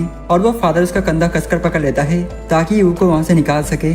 लेकिन इससे पहले कि वो यू को बाहर निकाले लड़कियां उसके डिफेंस में खड़ी हो जाती हैं और वो कहती हैं कि भले ही यू के पास कोई अचीवमेंट या टैलेंट नहीं है लेकिन वो एक रिमार्केबल वर्क हॉर्स है जो घर का ध्यान सबसे अच्छे से रखता है। लेकिन अब भी फादर रिफ्यूज करता है ये मानने को कि उसकी बेटियां ऐसे घर में कैसे फिट होंगी जहां एक टैलेंटलेस गंदगी रहता हो। लेकिन थोड़ा घबराते हुए वो उसे यकीन दिलाते हैं कि उन्हें अपने लाइफ में यू चाहिए क्योंकि उनकी प्रेजेंस उनको टॉप ऑफ द गेम बनाए रखती है। और उनकी यह बातें यू का दिल छू जाती हैं और अपनी बेटियों की बात सुनकर फादर मान जाता है कि वो ही रह सकता है। लेकिन वो अपने बेटियों को स्ट्रिक्ट ऑर्डर देता है कि वो सब अपने टैलेंट पर फोकस करे और फेस्टिवल या किसी भी यूजलेस एक्टिविटी में अपना टाइम वेस्ट न करे। और फादर के जाने के बाद यू उन्हें अपनी बनाई गई फिश खिलाना चाहता है लेकिन निको उसे बता देती है कि अब वो लोग नहीं खा सकते। और उसके 1 हफ्ते बाद यू फिर से वही पहुंच जाता है जहां से उसने शुरू किया था, अकेले बैठकर खाना खाते हुए। और अब उसे ऐसा होता है कि लड़कियां इतनी इंटीमेटेटली टैलेंटेड क्यों हैं। ये सब उनके फादर के इंटेंस पेरेंटिंग की वजह से है। लेकिन फिर भी यू के दिल से वो बात नहीं निकलती कि कैसे लड़कियां अपने ही फादर के सामने इतनी डाउन दिख रही थी। और उधर लड़कियां फिर से इंटेंस ट्रेनिंग में लग जाती हैं। निको अपनी मार्शल आर्ट में, कज़ुकी अपने एक्टिंग क्लासेस में और मीवा अपनी शोगी ट्रेनिंग में। लेकिन जब तीनों का खाने का टाइम आता है तो मीवा को वो स्वीट पुडिंग याद आती है जो यू ने उसके लिए बनाया था और उसे अपने प्लेन क्रैकर से ज्यादा उसकी याद आने लगती है। और बाकी दोनों भी वही फील करती हैं क्योंकि सबको यू का टेस्टी खाना मिस होने लगता है। और घर पर यू अब भी परेशान है कि फादर ने कैसे कह दिया कि वो उनकी बेटियों की प्रोग्रेस में रुकावट है, जबकि वो बस यही चाहता था कि बहनें एक फैमिली की तरह साथ बैठकर खाएं और एक दूसरे से बॉन्ड करें जैसे असली बहनें करती हैं। और उसे लगता है कि सब खत्म हो गया है। लेकिन जब उसे याद आता है कि उसकी मदर ने हमेशा माना था कि वो एक हैप्पी फैमिली बना सकता है तो वो खुद से कहता है कि ये अभी खत्म नहीं हुआ है। और अगली सुबह लड़कियां स्कूल के लिए निकलती हैं और निको पीछे मुड़कर उदासी से देखती है कि अब यू उनको गुड लक कहकर विदा नहीं करता। लेकिन लंच टाइम में जब निको अपनी यूजुअल प्रोटीन बार खाने ही वाली होती है तो उसकी फ्रेंड उससे बोलती है कि उसका खाना कितना बोरिंग लगता है। और निको कहती है कि उसके लिए बस प्रोटीन मैटर करता है। लेकिन जैसे ही वो अपने बैग में हाथ डालती है उसे एक लंच बॉक्स मिलता है जिसमें होममेड खाना होता है और वो इतना टेस्टी दिखता है कि उसकी फ्रेंड जेलस हो जाती हैं। और उधर दूसरी बहनों के साथ भी यही होता है, उन्हें भी एक खूबसूरती से बना हुआ होममेड लंच मिलता है और वो सब जानती है कि ये यू ने ही किया है। और उस खाने को देखते हुए निको का दिल भर जाता है और उसे लगता है कि वो अभी उनकी केयर करता है। और उसी दूसरी तरफ यू क्लास में अभी भी सो रहा होता है क्योंकि उसने वो लंच 4 बजे सुबह उठकर तैयार किया था। और घर वापस आने पर यू खुश होता है कि लड़कियों ने सारा लंच फिनिश कर दिया। और फिर वो उसे बिठाकर बात करती हैं और वो कहती हैं कि वो फाइट करेंगी ताकि वो वही रहे, बस शर्त यह है कि वो उनके एवरीडे लाइफ को सपोर्ट करता रहे और ये इंश्योर करे कि वो अपने फील्ड में टॉप पर बनी रहे। और यू एक्सट्रीम जॉय के साथ स्माइल करता है और उसे एहसास होता है कि लड़कियों ने उसे एक्सेप्ट कर लिया है। Yes! Yes! Yes! Yes! Yes! और अगली सुबह यू लड़कियों को उनके दिन का लंच पैक करके देता है और जब वो उन्हें गुड डे विश करता है तो लड़कियां घर से निकलती हैं दिल से वार्म और फजी फील करते हुए अंदर से। और अपनी रिहर्सल में कज़ुकी एक फीमेल विग ट्राई करती है और नर्वस होती है क्योंकि वो उसका पहला रोल है जहाँ वो एक लड़की प्ले कर रही है। और उधर निको अपनी ट्रेनिंग में बिजी होती है और तभी उसे अपना पुराना अपर क्लासमेट और मेंटर कॉल करता है और बताता है कि वो उसका टूर्नामेंट देखने आएगा और उसे उम्मीद है कि वो जीतेगी।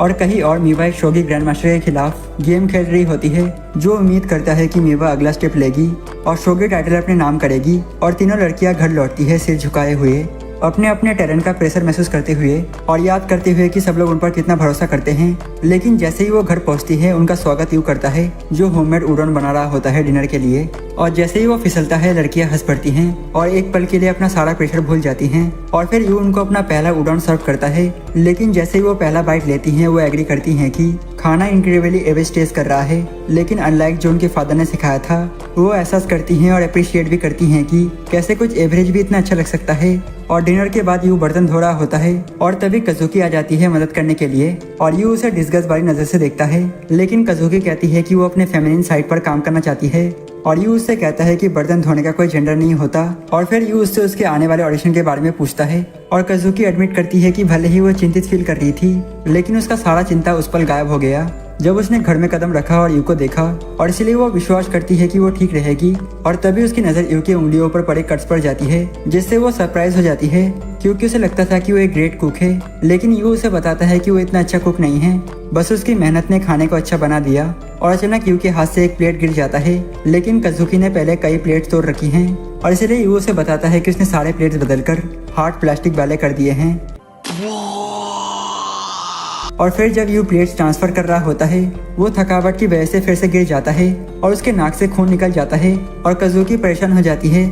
लेकिन जैसे ही वो उसकी मदद करने जाती है, वो भी फिसल जाती है और दोनों गलती से एक इंटीमेट किस कर बैठते हैं। और कज़ुकी धीरे से उठती है और यू एक सेकंड के लिए हेवन में पहुंच जाता है और फिर जल्दी से कज़ुकी से माफी मांगता है और ये इंसिस्ट करता है कि ये बस एक्सीडेंट था। लेकिन उसकी सरप्राइज की हदें तब नहीं रहती जब कज़ुकी शांति से रिएक्ट करती है और वो बस कहती है कि ये सिर्फ एक्सीडेंट था और अपने रूम में वापस चली जाती है। और यू कज़ुकी के इस कंपोजर से बहुत इंप्रेस होता है और सोचता है कि उसे उस किस से कोई फर्क नहीं पड़ा क्योंकि वो एक एक्ट्रेस है और लोगों को किस करने की आदत है। लेकिन उसे नहीं पता कि असलियत में ऐसा नहीं है। और अगले दिन निको कज़ुकी से टीवी ऑन करने को कहती है, लेकिन जैसे ही कज़ुकी टीवी पर एक कपल को किस करता देखती है, तो वो जल्दी से टीवी ऑफ कर देती है और वहाँ से चली जाती है। और फिर कज़ुकी को मीवा मिलती है जो पुडिंग खा रही होती है जो यू ने बनाया था और वो उसे कज़ुकी को ऑफर करती है और कहती है कि ये बिल्कुल टू लव किस जैसा टेस्ट कर रहा है। लेकिन किस वर्ड सुनते ही कज़ुकी नाराज हो जाती है और अपने रूम में चली जाती है और जोर से ब्लश करती है और साफ पता चलता है कि वो किसको लेकर परेशान है। तभी अचानक यू अंदर आ जाता है और वो उस पर चिल्ला देती है कि पहले नॉक तो करो।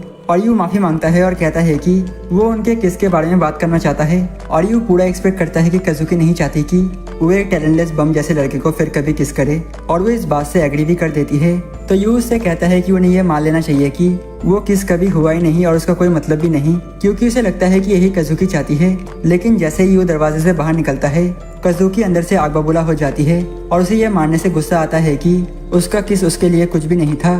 और बाद में रिहर्सल में कज़ुकी अपनी पहली फीमेल रोल पर फोकस करने की कोशिश करती है और उसे याद आता है कि उसके फादर चाहते हैं कि वो एक लड़की बनकर एक्ट करना सीखे क्योंकि एक ग्रेट एक्टर को वर्सेटाइल होना चाहिए। लेकिन अपने पूरी कोशिशों के बाद भी और लड़की वाला विग पहनने के बाद भी कज़ुकी अब भी एक प्रिंस की तरह ही साउंड करती है। तो वो डिसाइड करती है कि वो अपने को स्टार को पास से ऑब्जर्व करेगी और वो नोटिस करती है कि उसकी फेलो एक्ट्रेस कैसे क्यूट वॉइस और टेढ़ी आईज से एक्ट कर रही है और वो भी वैसा ही फॉलो करने का प्लान बनाती है और कज़ुकी एक प्रिंस की तरह रिस्पॉन्स देती है। लेकिन जैसे ही उसे किस करना होता है, तभी उसके दिमाग में यू का किस फ्लैश कर जाता है और वो तुरंत पीछे हट जाती है और उसका कोच रिहर्सल वही रोक देता है और कज़ुकी से कहता है कि उसे अपनी पर्सनल लाइफ कंट्रोल करनी होगी वरना वो उसकी परफॉर्मेंस को इफेक्ट करेगी।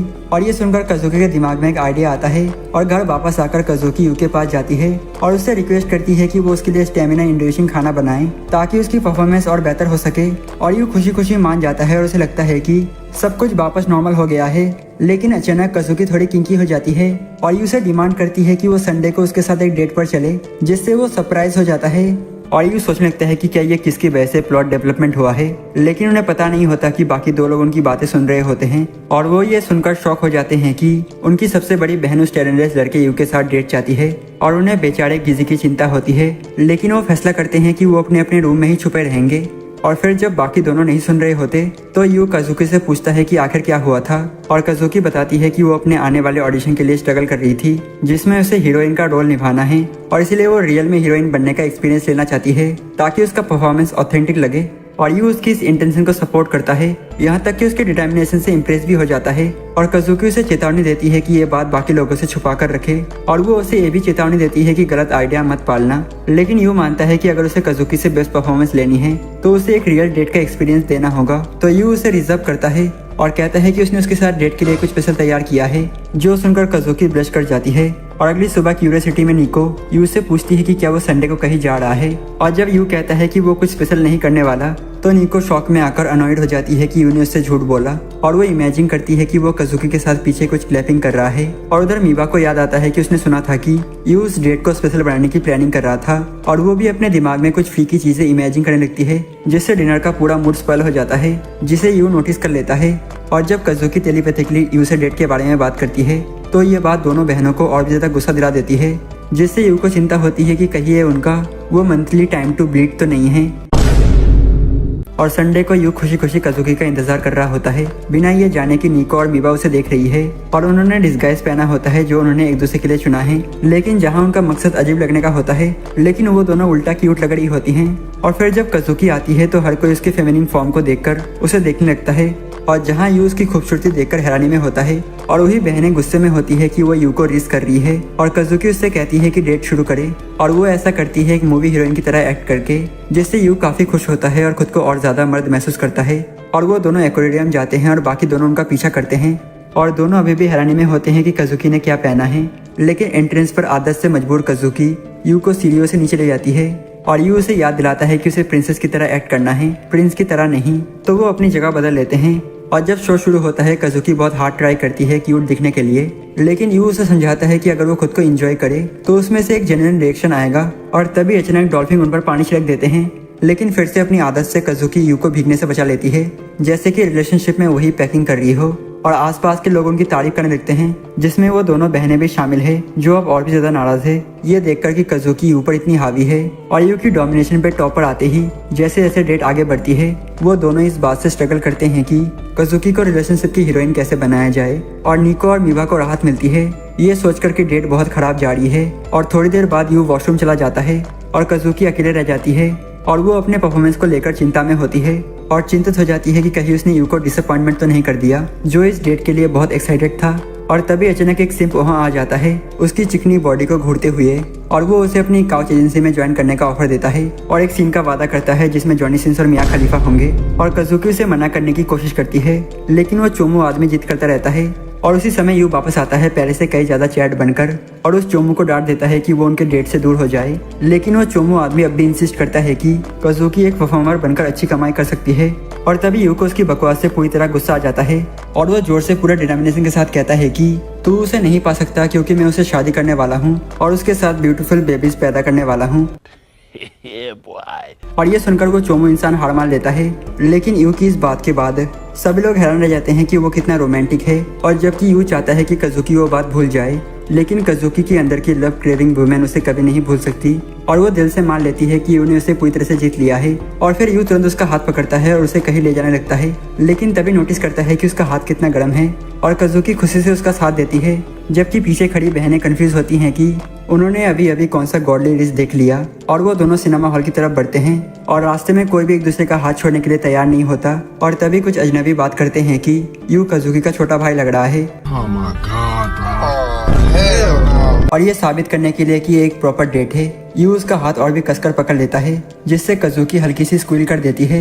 लेकिन फिर उसे महसूस होता है कि इससे वो और ज्यादा गली लग रही है, इसलिए वो उसका हाथ और ज्यादा कसकर पकड़ लेती है, जिस पर यू भी रिस्पॉन्स करता है और ज्यादा स्क्वीज करके। और इस पूरे दौरान दोनों बहनें शॉक में उनको देख रही होती है।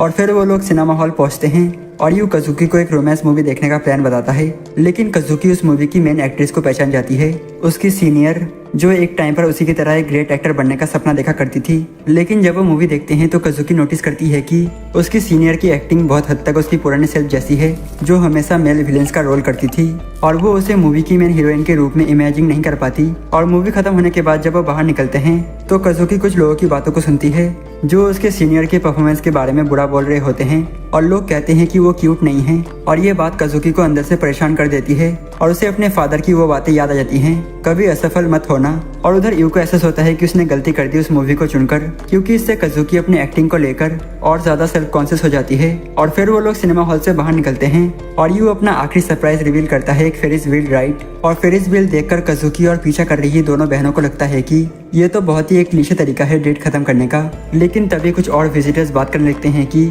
इस फेरिस व्हील पर एक कर्ज से अगर कोई लड़का अपनी डेट को वहाँ प्रपोज करे तो वो कपल बनना तय है। और ये सुनते ही तीनों बहनों के होश उड़ जाते हैं और उन्हें समझ आ जाता है कि वो जो एक परफेक्ट डेट चाहता है वो अब क्या करने वाला है। और काजुकी कोई बहाना बनाने की कोशिश करती है, लेकिन यू उसे खींचकर अपने साथ फेरिस व्हील पर चला ले जाता है। और ऊपर जाकर काजुकी अपने ब्लश को रोक नहीं पाती और वो सोचने लगती है कि वो उसके लिए कितनी मेहनत कर रहा है ताकि वो एक सक्सेसफुल हीरोइन बन सके। और उसे याद आता है कि उसने अपने करियर की शुरुआत एक मॉडल से की थी अपनी लंबी हाइट की वजह से, और फिर वो एक स्टेज एक्टर बन गई जो मेल कैरेक्टर्स निभाती थी और इससे उसे काफी अटेंशन मिला। लेकिन धीरे धीरे उसे ये सक्सेस जरूरी लगने लगी, एक ऐसी चीज जिसे हर हाल में हासिल करना है। और फेलियर वो तो उसकी जिंदगी में अलाउ ही नहीं था। और अपने फादर की वो सख्त बातें उसके दिमाग में गूंज लगती है, फेल करना ऑप्शन नहीं है। और उसे डर लगने लगता है कि एक फीमेल कैरेक्टर को निभाना कहीं ऐसा प्रेशर ना बन जाए जहां वो फेल कर ही ना सके, और चाहे और उसके खिलाफ क्यों ना हो। और वो सोचने लगती है कि आज के बाद शायद वो हीरोइन का रोल नहीं निभा पाएगी और शायद फेलियर से बचने के लिए उसे खुद ही पीछे हट जाना चाहिए इससे पहले कि वो फेल करे। और इन सब सोचों के बीच अचानक उसकी नजर यू पर जाती है जो बुरी तरह से ट्वीक और कांप रहा होता है। और उसे समझ आ जाता है कि यू को हाइट से डर लग रहा है और यू उससे कहता है कि उसे हाइट से नहीं बल्कि सी थ्रू फ्लोर से डर लग रहा है। और फिर काजुकी उसे डांटती है कि उसने शुरुआत में ही ये राइड क्यों चुनी, लेकिन यू कहता है कि उसे ये डेट परफेक्ट बनानी ही है। और ये बात काजुकी को याद दिलाती है उस पोटेंशियल कन्फेशन की जो वो करने वाला है। और यू खड़ा हो जाता है जिससे काजुकी डर जाती है, और जब वो अपना कन्फेशन करने ही वाला होता है वो उसमें फेल कर जाता है और खुद को बेवकूफ बना देता है। और काजुकी उसे बैठने को कहती है, लेकिन उसका ये फेलियर देखकर उसका मन थोड़ा हल्का हो जाता है, क्योंकि वो देखती है कि यू कितनी बार फेल होता है पर फिर भी हर बार कोशिश करता है। और ये बात उसे थोड़ा जेलस कर देती है, क्योंकि वो भी वैसे ही फ्रीडम महसूस करना चाहती है। और यू उससे कहता है कि ऐसा इसलिए है क्योंकि वो अपनी पूरी जिंदगी एक फेलियर रहा है। और फिर वो कहता है कि फेल होने में भी एक वैल्यू होती है। और फिर वो उसके बगल में बैठ जाता है और उसे सरप्राइज करते हुए उसके साथ ली गई कुछ फोटोज दिखाता है उनकी आज की डेट की। और ये सब फोटो उस समय की है जब काजुकी हीरोइन बनने में फेल हो गई थी।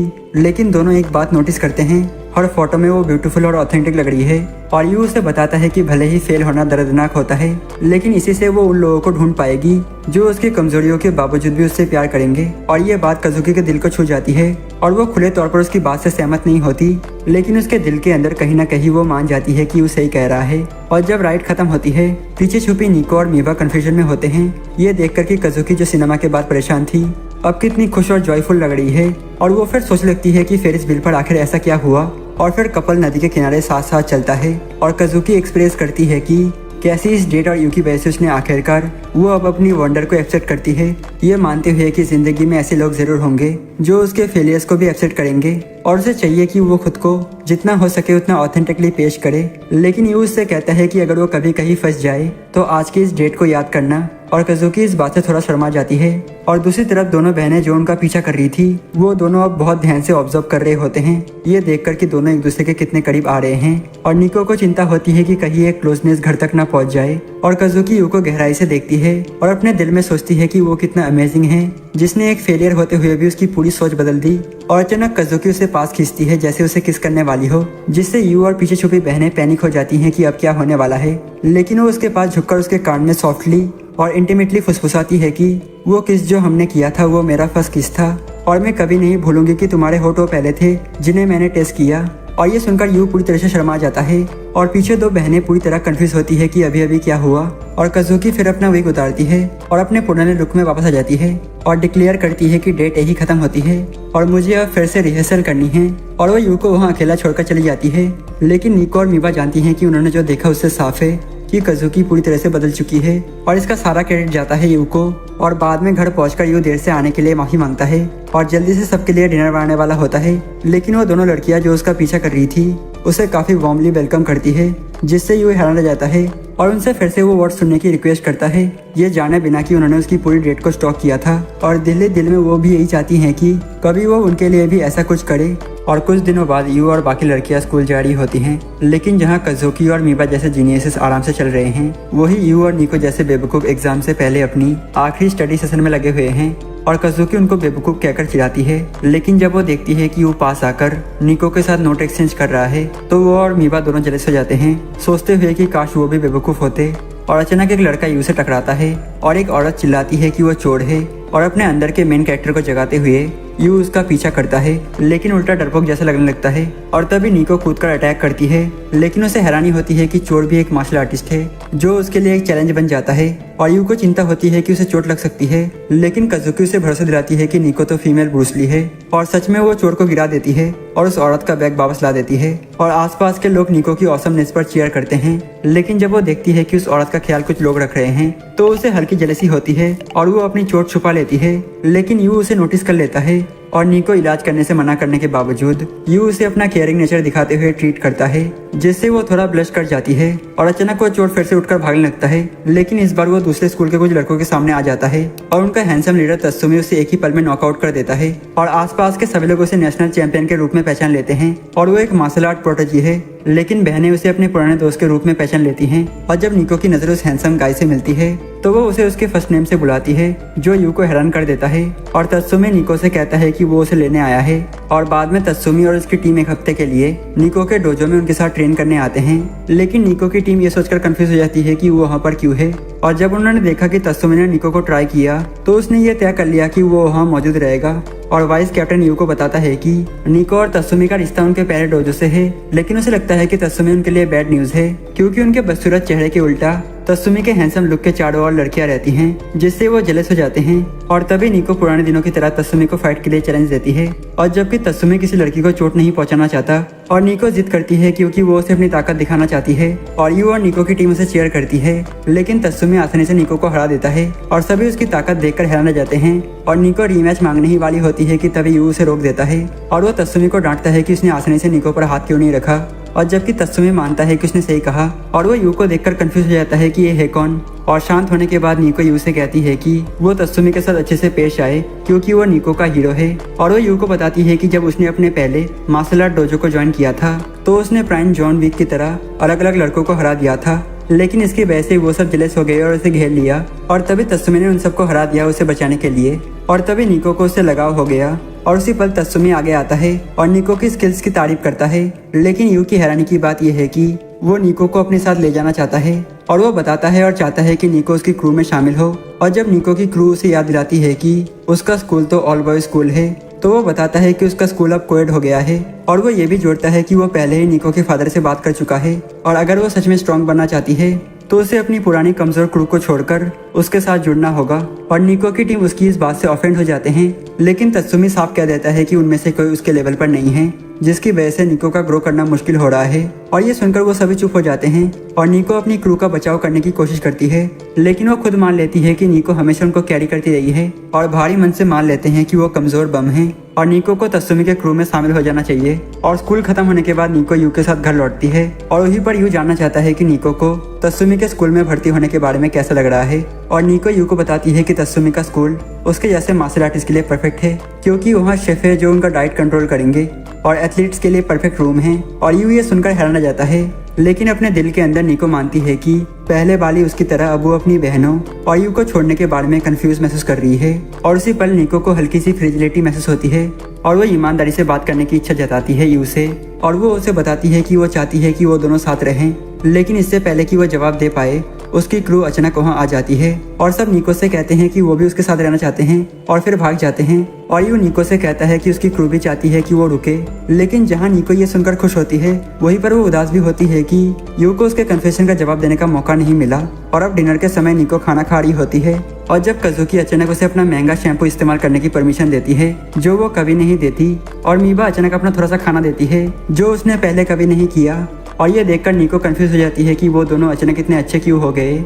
और तब यू उसे बताता है कि जब से पूरे स्कूल को पता चला है कि उसे तत्सुमी ने रिक्रूट किया है और कज़ुकी और मीबा इसलिए अच्छा बिहेव कर रहे हैं ताकि वो उनको छोड़कर ना जाए। और निको को अच्छा लगता है कि उसकी बहनें भी चाहती है कि वो साथ रहे, लेकिन जब वो यू के बारे में सोचती है तो उसे एहसास होता है कि वो नहीं जानती कि यू उसके जाने के बारे में क्या सोचता है। और अगले दिन डोजो में ट्रेनिंग के बीच में निको तत्सुमी के पास जाती है और साफ कह देती है कि वो उसके स्कूल में शामिल नहीं होगी और उसकी क्रू इस खबर से खुश हो जाती है। लेकिन तत्सुमी गुस्से में आ जाता है और मांग करता है कि निको इन कमजोर लोगों को छोड़ दे और उसके साथ ग्रेटनेस हासिल करे। लेकिन निको का मानना है कि वो ग्रेटनेस किसी और रास्ते से ही पा सकती है और तत्सुमी और भड़क जाता है, ये पूछते हुए कि आखिर क्या बदल गया जिससे निको इतनी सॉफ्ट लूजर बन गई। और उसके मन में उसकी बहनें और यू के बारे में ख्याल आता है जिससे वो ब्लश कर जाती है। लेकिन इससे पहले कि वो जवाब दे सके तत्सुमी उसे चिढ़ाता है कि वो अपने टैलेंट को प्रायोरिटी नहीं दे रही और बस एक नॉर्मल बोरिंग लड़की बनने का चुनाव कर रही है। और ये बात निको को चोट पहुंचाती है और तभी एक लॉकर से यू निकल आता है, ये कहते हुए कि वो अपनी लड़की को ऐसे इंटिमिडेटेड नहीं होने देगा। और वो तत्सुमी के पास जाकर कहता है कि वो साबित कर सकता है कि निको किसी ऐसे के साथ है जो उससे बेहतर है और यही उसके रुकने की वजह होगी। और अपने बड़े से एनर्जी के साथ यू तत्सुमी को एक डुएल के लिए चैलेंज करता है और जीतने वाला खुद को सबसे स्ट्रॉन्ग साबित करेगा और निको को अपने स्कूल में रख सकेगा। और यू ये भी साफ कह देता है कि वो निको के साथ रहना चाहता है और जीतने के लिए कुछ भी करने को तैयार है। और ये सुनकर निको ब्लश कर जाती है और बाकी लोग तो इमोशनल हो जाते हैं, लेकिन जल्दी ही समझ जाते हैं कि एक बड़े और ज्यादा स्ट्रॉन्ग तत्सुमी के खिलाफ यू की हालत खराब होने वाली है। हालांकि वाइस कैप्टन सबको याद दिलाता है कि यू महान सुबारू का बेटा है। और ये सुनकर तत्सुमी थोड़ी धमकी महसूस करता है, लेकिन फिर भी उसे यकीन है कि वही जीतेगा। और यू पीछे हटने से इनकार करता है और निको से कहता है कि वही उसके साथ रहेगा, जिससे उसका दिल पिघल जाता है। और घर वापस आकर यू निको के साथ ट्रेनिंग करता है जो यू से बहुत उम्मीदें रखती है क्योंकि उसका फ्यूचर उसी के कंधों पर है। और वो उसे पहले स्टेपिंग सीखने का ऑर्डर देती है, लेकिन बॉक्सिंग स्टेप्स के बजाय वो डांस करने लगता है और फिर भी वो उसे इग्नोर कर देती है। और निको फिर समझाती है कि तत्सुमी का सबसे बड़ा हथियार उसके किक्स हैं और इसीलिए यू को उसके करीब जाना होगा। लेकिन अचानक वो उसकी तरफ बढ़ जाता है और शॉक में वो उसको पंच मार देती है और फिर वो थोड़ा ब्रेक लेते हैं। और जख्मी होने के बावजूद यू निको को भरोसा दिलाता है और कहता है कि भले ही वो तत्सुमी से लीग नीचे है, लेकिन वो बिना लड़े हार मानने वाला नहीं है क्योंकि उसके लिए सबसे जरूरी ये है कि निको उसके साथ रहे। और ये सुनकर निको ब्लश कर जाती है, लेकिन यू माहौल खराब कर देता है जब वो उसकी बहनों को भी इसमें घुसा देता है। और फिर वो जोड़ता है कि उसे हर सुबह उन्हें दरवाजे तक छोड़ना अच्छा लगने लगा है और अब वो चाहता है कि निको से सब कुछ बताए। और वो थोड़ा फोर्सफुल होकर उसे दीवार से लगाकर कहता है कि वो अपनी फीलिंग जाहिर करे और उनको दबाकर ना रखे। और निको भी यू से कहती है कि उसे भी उसके द्वारा बाहर तक छोड़ने जाना अच्छा लगने लगा है, जिससे यू खुश हो जाता है। और वो ये भी कहती है कि वो अपनी बहनों के लिए भी रुकना चाहती है। और उसी पल वो दोनों अचानक वहाँ आ जाते हैं और चोरी छुपे सुनने से पकड़ी जाती हैं। और वो दोनों यू से कहते हैं कि वो उनकी ट्रेनिंग में मदद करेंगे ताकि वो जरूर जीत सके।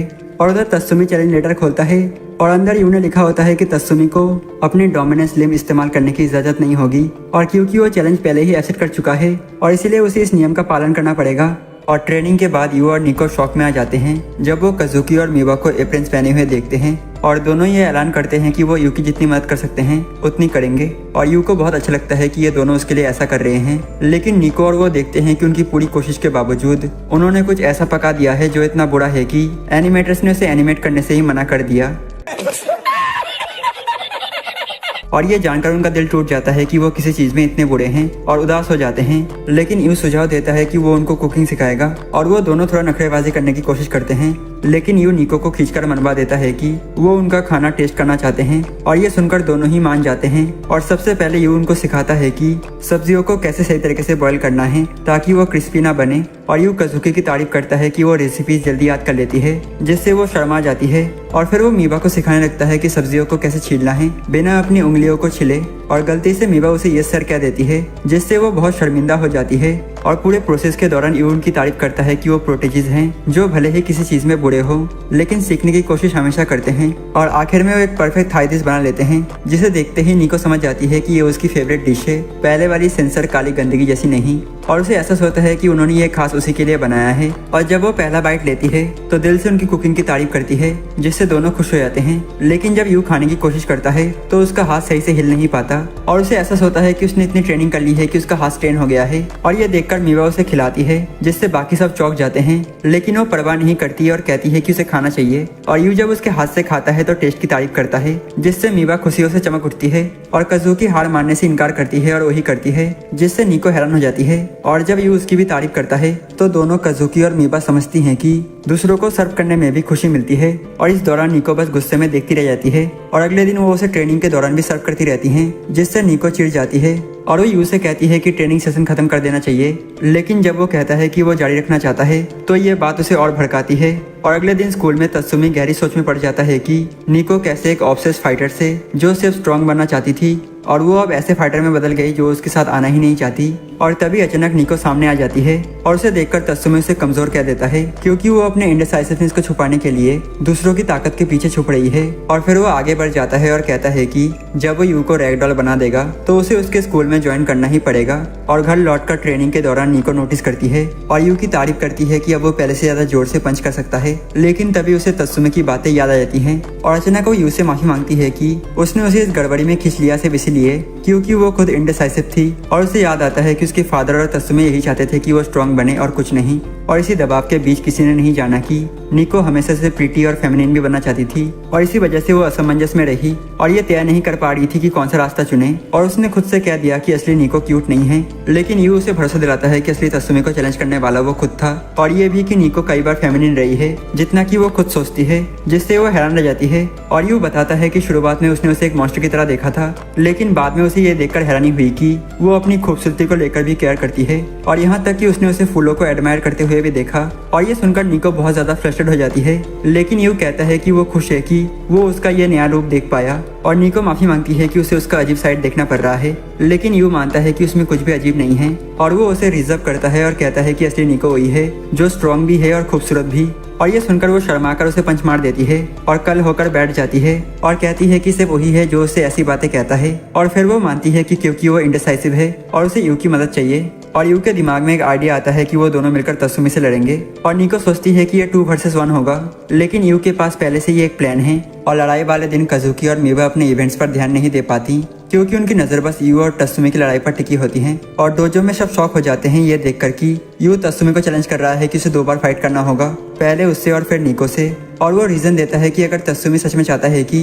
निको उसकी स्कूल ज्वाइन करके स्ट्रांग बने, तो इसका मतलब है कि अगर यू और निको में से उसे कोई भी हरा दे तो निको को ज्वाइन करने की जरूरत नहीं। और ये सुनकर सब लोग और यहाँ तक कि निको भी यू को विलेन समझकर देखते हैं, लेकिन यू निको से कहता है कि उसे कोई परवाह नहीं है जब तक वो उसकी रक्षा कर सकता है। और ये सुनकर निको ब्लश कर जाती है और यू फिर कहता है कि वो पूरी कोशिश करेगा तत्सुमी को थकाने और उसे चोट पहुंचाने की, ताकि निको को एडवांटेज मिल सके और वो जीत सके। लेकिन उसी पल उसके कॉन्फिडेंट के बीच निको नोटिस करती है कि यू अंदर से डर के मारे कांप रहा है और वो उसका हाथ पकड़ लेती है और शर्माते हुए उसे चमाट मारकर हौसला देती है। और इससे यू के अंदर आग जल उठती है और वो पूरे जोश में तत्सुमी से कहता है कि वो उसे ऐसे स्मैक करेगा जैसे क्रिस रॉक को किया गया था। लेकिन 1 मिनट बाद ही यू जमीन पर हड़ा हुआ पड़ा होता है और किसी को हैरानी नहीं होती क्योंकि सब जानते थे कि यू ने सिर्फ 1 हफ्ते ट्रेनिंग की थी और अब बारी निको की होती है तत्सुमी का सामना करने की। लेकिन यू की ग्रोथ देखकर जो उसने 1 हफ्ते में की थी, निको खुश हो जाती है और वो तत्सुमी की तरफ बढ़ती है अपने लव वंस के लिए जीतने का दबाव महसूस करते हुए। लेकिन जब यू उससे कहता है कि वो घर पर उसका इंतजार करेगा तो उसे एक क्लियर उम्मीद मिल जाती है लड़ाई करने के लिए। और दोनों सामने आते हैं और फाइटिंग स्टैंड्स में खड़े हो जाते हैं। और निको बिना देरी किए ऑफेंसिव पर चली जाती है क्योंकि उसे पता है कि तत्सुमी को किक करना पसंद है और इसीलिए वो पास रहकर लगातार अटैक करती है। लेकिन ये देखकर हैरान जाती है कि तत्सुमी उसके हर मूव को ब्लॉक कर रहा है और अचानक वो निको के पेट पर पंच मारता है और उसे जमीन पर गिरा देता है, जिससे उसे थोड़ा सांस लेने का मौका मिलता है। लेकिन निको को यह नहीं पता होता कि तत्सुमी उसके हर मूव को पहले से ही जानता है क्योंकि वो सालों से उसकी फाइट देखता आया है। और निको फिर से अटैक करती है, लेकिन तत्सुमी उसे काउंटर कर देता है और पॉइंट ले लेता है, जिससे वो विक्ट्री से बस 1 कदम दूर होता है। और बाकी सभी हैरानी से देखते रहते हैं और निको को एहसास होता है कि उसकी स्किल तत्सुमी के सामने बेकार पड़ गई है। और फिर लड़ाई खत्म होने से पहले ही तत्सुमी मांग करता है कि निको उसके साथ आ जाए क्योंकि वो इस हफ्ते उसे देखना जारी नहीं रख सकता। और निको मानती है कि तत्सुमी सही कह रहा है और ये कि स्ट्रांग बनने के लिए उसे उसका साथ देना चाहिए। लेकिन तभी यू अचानक निको की टीम के साथ एक चीयर लीडिंग स्क्वाड बना देता है और पूरे जोश से उसे चीयर करने लगता है। और ये सब निको को अनाइट तो करता है, लेकिन उसके लिए आइस भी ब्रेक कर देता है और वो हंसने लगती है और यू की कई बातें याद करके अपने दूसरे साइड को पूरी तरह से अपनाती है। और उसी पल तत्सुमी नोटिस करता है कि निको बदल गई है और जब वो अटैक के लिए जाती है तो तत्सुमी पंच की उम्मीद करता है, लेकिन उसे किक पड़ता है, एक ऐसा मूव जो निको ने पहले कभी नहीं किया था। और वो फिर से जाती है और इस बार तत्सुमी को लगता है कि स्ट्रेट आएगा, लेकिन उसे स्मैक पड़ता है और एक और मूव जो निको ने कभी नहीं किया था। और उसकी टीम हैरान हो जाती है ये देखकर कि निको की टेक्स्ट बुक बाउंड्रीज तोड़कर एक फ्री फ्लोइंग अप्रोच अपना रही है। लेकिन यू जो सबसे ज्यादा नोटिस करता है वो ये है कि निको लड़ते लड़ते मुस्कुरा रही है और उसके अटैक से उसे 2 पॉइंट्स मिलते हैं, जिससे वो भी जीतने से बस 1 कदम दूर होती है। और तत्सुमी निको को ताना मारता है कि वो किसी और जैसा बनने की कोशिश कर रही है, लेकिन जब वो फाइनल अटैक के लिए छलांग लगाती है तो वो खुद को ऐसे रूप में पेश करती है जिसे तत्सुमी पहचान नहीं पाता, लेकिन वो असल में वही है पूरी तरह से खुद। और इसी दौरान दूसरी बहनें अंदर आती हैं और देखती हैं कि निको तत्सुमी को मारकर पॉइंट हासिल करती है और मुस्कुराते हुए जीत लेती है और सब लोग अपने कैप्टन की विक्ट्री देखकर जश्न मनाते हैं, जबकि तत्सुमी की टीम शॉक में रह जाती है कि डिस्ट्रिक्ट का सबसे बड़ा फाइटर हार गया और अपने ग्लोरी में निको यू की तरफ देखती है और फ्रस्ट्रेट हो जाती है और जीत के लिए थैंकफुल महसूस करते हुए और यू उसे एक टॉवल देता है और पसीना पोंछने में मदद करता है और उसे वापस वेलकम करता है और निको रोने लगती है और शर्मिंदा होती है कि सब उसे ऐसे देख रहे हैं, लेकिन फिर भी वो यू के कंधे पर रोती है क्योंकि इस बार वो जीतने की खुशी में रोना चाहती है। और उसी दिन जाने से पहले निको तत्सुमी से डुअल रिजल्ट के लिए माफी मांगती है और ये जताती है कि वो समझती है कि वो उसके लिए बेस्ट चाहता था। हालांकि तत्सुमी इससे उदास है, लेकिन वो मुस्कुरा देता है और अपने वादे पर कायम रहता है कि वो उसे अपने साथ आने के लिए नहीं कहेगा। और वो यू के लिए भी माफी मांगती है कि उसने लड़ाई में वीक साबित किया, लेकिन तत्सुमी अपने टांग पर एक चोट दिखाता है और निको को बताता है कि यू ने उसी जगह पर बार बार फोकस किया था, जिसकी वजह से वो उसके फाइनल अटैक को डॉज नहीं कर पाया और वो इसके लिए भी माफी मांगती है। लेकिन तत्सुमी कहता है कि असली वजह यह है कि यू लड़ने को इसलिए तैयार हुआ क्योंकि वो उसकी परवाह करता है, लेकिन फिर शर्माते हुए वो ये कन्फेस करता है कि असली रीजन ये था कि वो चाहता था कि निको उसकी स्कूल ज्वाइन करे क्योंकि वो उसे पसंद करता है और उसके साथ रहना चाहता है। और शुरुआत में निको उसकी बात को नॉर्मल दोस्त की तरह लेती है, लेकिन जब तत्सुमी दोबारा कहता है कि उसकी फीलिंग रोमांटिक है तो निको टमाटर से भी ज्यादा लाल हो जाती है और वो उससे पूछती है कि उसे ये फीलिंग कब से थी और वो सिंपली कहता है जिस दिन वो डोजो ज्वाइन करके उससे मिली थी और तभी से वो हमेशा उसके साथ रहना चाहता था। लेकिन अब उसे पता है कि जिस इंसान के साथ निको रहना चाहती है वो उसके अपने स्कूल में ही है और ये सुनकर निको को यूरी का मोमेंट मिलता है कि ये सच है और तत्सुमी से शुभकामनाएं देता है और अपने स्कूल लौट जाता है। और निको गहरी सोच में पड़ जाती है और उसके मन में जो इंसान बार बार आता है वो है यू, और चाहे वो कितनी भी कोशिश करे उसे डिनाई करने की, उसे बार बार उसका गॉडली रीज याद आता है और गहराई से महसूस करती है कि उसके दिल में वो यू के साथ रोमांटिक रिलेशनशिप चाहती है। और बाद में निको अकेले घर की तरफ लौटती है, ये सोचते हुए कि उसकी विक्ट्री के बाद बाकी सब कहाँ चले गए। लेकिन जैसे ही वो घर के अंदर कदम रखती है उसका स्वागत एक सेलिब्रेशन पार्टी से होता है जिसे यू ने अरेंज किया था उसकी जीत और उनके साथ बने रहने का जश्न मनाने के लिए। और निको नोटिस करती है कि यू के हाथों पर चोटें हैं और जबकि यू उसे भरोसा दिलाता है कि वो ठीक है और वो उसके जख्मों को छूती है और कहती है कि उसे खुद पर इतना जोर नहीं डालना चाहिए। और फिर उसे रीपे करने के लिए निको यू को ऑफर करती है कि वो चाहे तो उसे कुछ भी दे सकती है या फिर जो भी वो चाहता है वो कर सकती है। Yes! Yes! Yes! Yes! Yes! और अचानक उसका इनर डिमन बाहर निकल आता है और निको सोचती है और इमेजिन करती है कि वो उसे रिजर्व कर रहा है और वो उसके डोमेन को वार्म अप कर रहा है ताकि वो उसे एक्सपेंड कर सके। और वो घबराहट में चिल्ला उठती है और बाकी लोग उसकी आवाज सुनकर इमेजिन करते हैं कि यू निको के साथ कुछ फ्रीकी कर रहा है और वो जल्दी से रिएक्ट करते हैं और यू से कहते हैं कि वो भी उसके लिए कुछ भी करेंगे, जिससे उसका कॉन्फिडेंस और बढ़ जाता है। लेकिन जब सब अजीब इमेजिन कर रहे होते हैं और असल में यू बस यही कहता है कि वो उनके साथ थीम पार्क चले और ये सुनकर लड़कियां डिसअपॉइंटमेंट में आ जाती हैं। और फिर यू एक्सप्रेस करता है कि उसका सपना है कि वो अपने फैमिली के साथ थीम पार्क जाए। और जब लड़कियां इस सिनेरियो को इमेजिन करती हैं तो उन्हें ये पूरा सीन एक डेट जैसा लगता है और वो ब्लश करने लगती हैं। और तभी निको को अपने फादर का फोन आता है और जैसे ही वो कॉल उठाती है यू उससे फोन ले लेता है और बोल्ड होकर फादर से कहता है कि उनके बेटियों को भी ब्रेक मिलना चाहिए थीम पार्क जाने का और बहुत ज्यादा काम करना उनके लिए अच्छा नहीं है। और फादर जिद करते हैं कि वो निको से बात करना चाहते हैं। और जब निको को फोन वापस मिलता है तो उसके फादर खुशी जताते हैं कि तत्सुमी जो देश का बेस्ट मार्शल आर्टिस्ट है उसको हरा दिया। और अब फादर को नहीं लगता कि निको को स्कूल बदलने की जरूरत है और उन्हें ये सोचकर भी हैरानी होती है कि आखिर निको इतनी स्ट्रॉन्ग कैसे हो गई। लेकिन जब उन्हें याद आता है कि इसमें यू का बहुत इन्वॉल्वमेंट है तो वो उनको ट्रेनिंग जारी रखने को कहने के बजाय यू की बात मान जाते हैं और उनको ब्रेक देकर थीम पार्क जाने की परमिशन दे देते हैं। और निको ये खबर आगे बढ़ाती है और यू डिक्लेयर करता है कि वो वीकेंड पर थीम पार्क जा रहे हैं। और इसके बाद कुछ दिनों तक तीनों बहनें चिंतित रहती हैं कि क्या पहने, कैसे बिहेव करे और एक लड़के को कैसे चार्म करे, क्योंकि तीनों ही चाहती है कि थीम पार्क डेट पर यू का दिल जीत ले।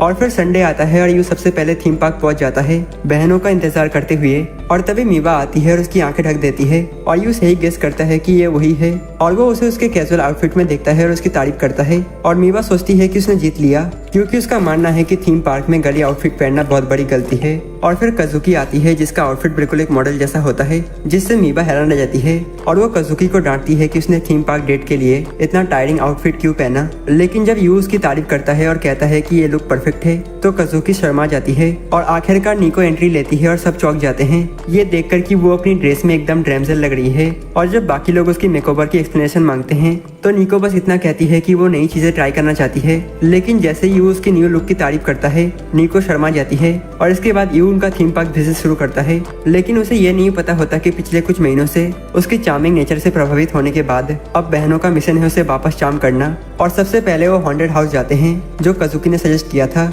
और बाकी बहनें मजबूरी में देखती रहती हैं कि कजुकी ने सबसे पहले यू को वहाँ ले गई। और कजुकी का प्लान था जानबूझकर डरने का एक्ट करना और डरकर यू से लिपटना, लेकिन पहले ही जंप स्केयर पर डरने के बजाय वो भूतों की मेकअप की तारीफ करने लगती है और रियलाइज करती है कि उसने अपना पूरा एक्ट गड़बड़ कर दिया। और तभी अचानक उसे एहसास होता है कि यू गायब है, और जब वो उसे ढूंढती है तो देखती है कि वो डरकर फ्लोर पर गिरा पड़ा है। और जैसे ही एक और डरावना सीन आता है, यू खुद कजुकी की तरफ कूद जाता है और डरने के लिए माफी मांगता है, जिससे कजुकी पूरी तरह चार्म हो जाती है। और इसी बीच बाकी बहनें परेशान हो जाती हैं कि कहीं कजुकी ने सॉफ्ट एक्ट करके यू को रिजर्व न कर लिया हो। लेकिन जब वो बाहर निकलते हैं तो देखते हैं कि यू डर के मारे कजुकी की पीठ पर चढ़ा हुआ है और एहसास करते हैं कि कजुकी का प्लान फेल हो गया। लेकिन जब यू कजुकी से कहता है कि वो उसके पीठ पर रहकर कितना खुश फील कर रहा है, तो कजुकी जोर से ब्रश कर जाती है और सब मान लेते हैं कि वो पूरी तरह रिजर्व हो गई है। और अब बारी आती है मीबा की, जिसे पूरा कॉन्फिडेंट होता है कि वो कजुकी जैसी गलती नहीं करेगी और सच में यू का दिल जीत लेगी। और वो उसे रोलर कोस्टर पर ले जाती है, और जबकि बाकी बहनें राइड ज्वाइन करने से मना कर देती हैं और वो हेल्पलेस एक्ट करती है और यू से रिक्वेस्ट करती है कि वो उसके बगल में बैठे, और वो मान भी जाता है।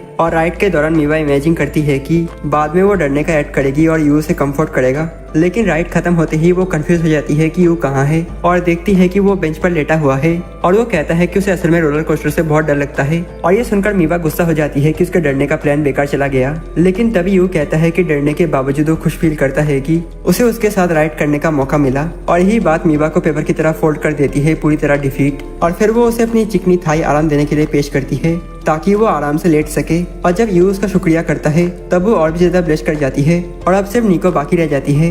और वो यू को कॉफी कप राइड्स पर ले जाती है, ये सोचते हुए कि अगर वो स्टीयरिंग बहुत तेज घुमाएगी तो वो उसके करीब लीन हो जाएगी और वो उसे अपनाएगा। लेकिन राइड शुरू होने पर स्टीयरिंग यू इतनी तेजी से घुमा देता है कि वो खुद निको की तरफ लीन हो जाता है। और जैसे ऐसे कप और तेज घूमता है, यू इतना पास आ जाता है कि उसकी होंठ निको से टकराने वाले होते हैं, लेकिन किस होने के ठीक पहले वो कप से ही गिर जाता है। Oh my God, bro. Oh, hell no. जिससे मजबूरन निको उसे पकड़ लेती है और वो भी डिफीट हो जाती है। और इसके बाद जब सबकी कोशिशें फेल हो जाती हैं तो लड़कियां उसे खाना खाने ले जाती हैं, ये सोचते हुए कि शायद वो अब उसे स्मून कर पाएंगी। लेकिन उल्टा होता है, यू बिना कोशिश किए उन्हें एक एक करके अनजाने में ही रिजर्व कर देता है जब तक कि पार्क बंद होने का समय नहीं आ जाता। और लड़कियां गुस्सा हो जाती हैं कि पूरे दिन एक बार भी उन्हें उनके लिए ब्लश नहीं किया।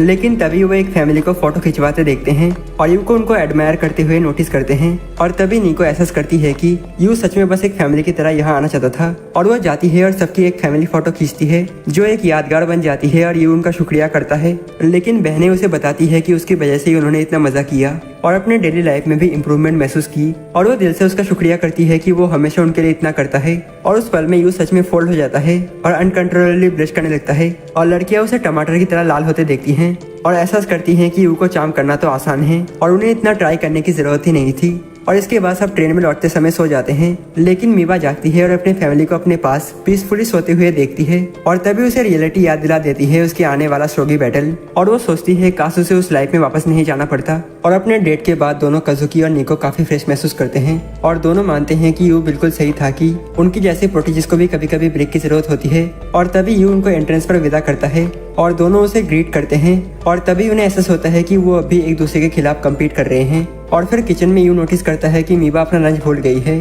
और ये जानते हुए कि उसे हमेशा उसकी कुकिंग का इंतजार रहता है और इसलिए वो उसका लंच देने निकल पड़ता है। और रास्ते में वो एक बैडी को देखता है जो चलते चलते बुक पढ़ रही होती है और खुद को पोल से टकरा देती है, पर फिर भी चलती रहती है। और खतरा महसूस करते हुए वो उसे कंस्ट्रक्शन साइट में जाने से रोकता है। लेकिन जब वो उसे देखती है तो पूछती है कि वो कौन है, बिना ये जाने कि उसने अभी उसकी मदद की है। और यू जल्दी से उसे एक हेल्दी कैंडी देता है ताकि गर्म दिन में उसकी एनर्जी बरकरार रह सके। लेकिन जैसे ही वो चला जाता है, लड़की वही कैंडी बाहर निकालती है और उससे इम्प्रेस हो जाती है। और फिर यू उसी वेन्यू पर पहुंचता है जहां मीबा शोगी में कम्पीट कर रही होती है। और उसे देखते ही वो अमेज हो जाता है कि कंसंट्रेशन करते हुए वो कितनी कूल लग रही है। और उसके बगल में खड़ा एक लड़का बताता है कि मीबा बैटल हार रही है, लेकिन यू चुप रहता है और उसकी फोकस डिस्टर्ब नहीं करता। और अचानक ओपोनेंट की एक चाल के दौरान मीबा अपनी होठ चाटती है और लड़का एक्साइटेड होकर कहता है कि मीवा जीतने वाली है और यू उससे पूछता है कि उसे कैसे पता। तो वो बताता है कि जब भी मीवा अपनी ट्रेडमार्क लिप लिपिंग करती है इसका मतलब है कि उसने जीतने का तरीका खोज लिया है। और कुछ ही देर बाद ओपोनेंट हार मान लेता है और मीवा को विक्ट्री मिलती है और यू तुरंत उसके पास जाकर सेलिब्रेट करता है और कहता है कि बैटल के दौरान वो कितनी कूल लगी। और ये सुनकर वो थोड़ी शर्मा जाती है और कहती है कि उसे कूल कहलाना पसंद नहीं और वो उसे बाहर ले जाती है ताकि दूसरों को डिस्टर्ब ना हो और पूछती है कि वो यहाँ क्यों आया है। और यू तभी उसका लंच बॉक्स निकालता है जिससे वो चौंक जाती है कि वो इसे भूल गई थी। और यू बताता है कि उसने उसके पसंदीदा साइड डिशेस और डाले हैं ताकि उसकी एनर्जी बरकरार रह सके। और फिर वो कहता है कि अब वो चलता है, लेकिन मीवा पपी आइस बनाकर उसे रिक्वेस्ट करती है कि वो उसके साथ लंच करे और यू मान जाता है और अपने लिए खाना लेने चला जाता है। लेकिन अचानक पहली वाली वही बैडी आ जाती है और मीवा से उसका लंच छीन लेती है और वो यू पर आरोप लगाती है कि वही मीवा की खराब परफॉर्मेंस का वजह है। और जैसे ही मीवा अपना लंच वापस लेती है और तभी लड़की कहती है कि पुरानी मीवा कभी किसी बेवकूफ़ी लंच की इतनी परवाह नहीं करती और वो खुद को मीवा की इटर्नल राइवल बताती है। और ये सुनकर यू हैरान रह जाता है और कहता है कि ये वाकई ही औसम है कि कोई मीवा जैसी प्लेयर से कम्पीट कर पा रहा है। और लड़की जो अपना नाम सकुरा बताती है यू की तारीफ सुनकर गर्व महसूस करती है, लेकिन मीवा उसे याद दिलाती है कि प्रैक्टिस में भी कभी सकुरा उसे हरा नहीं पाई है और वो उसकी नज़र में बस एक लोली कीड़ा है।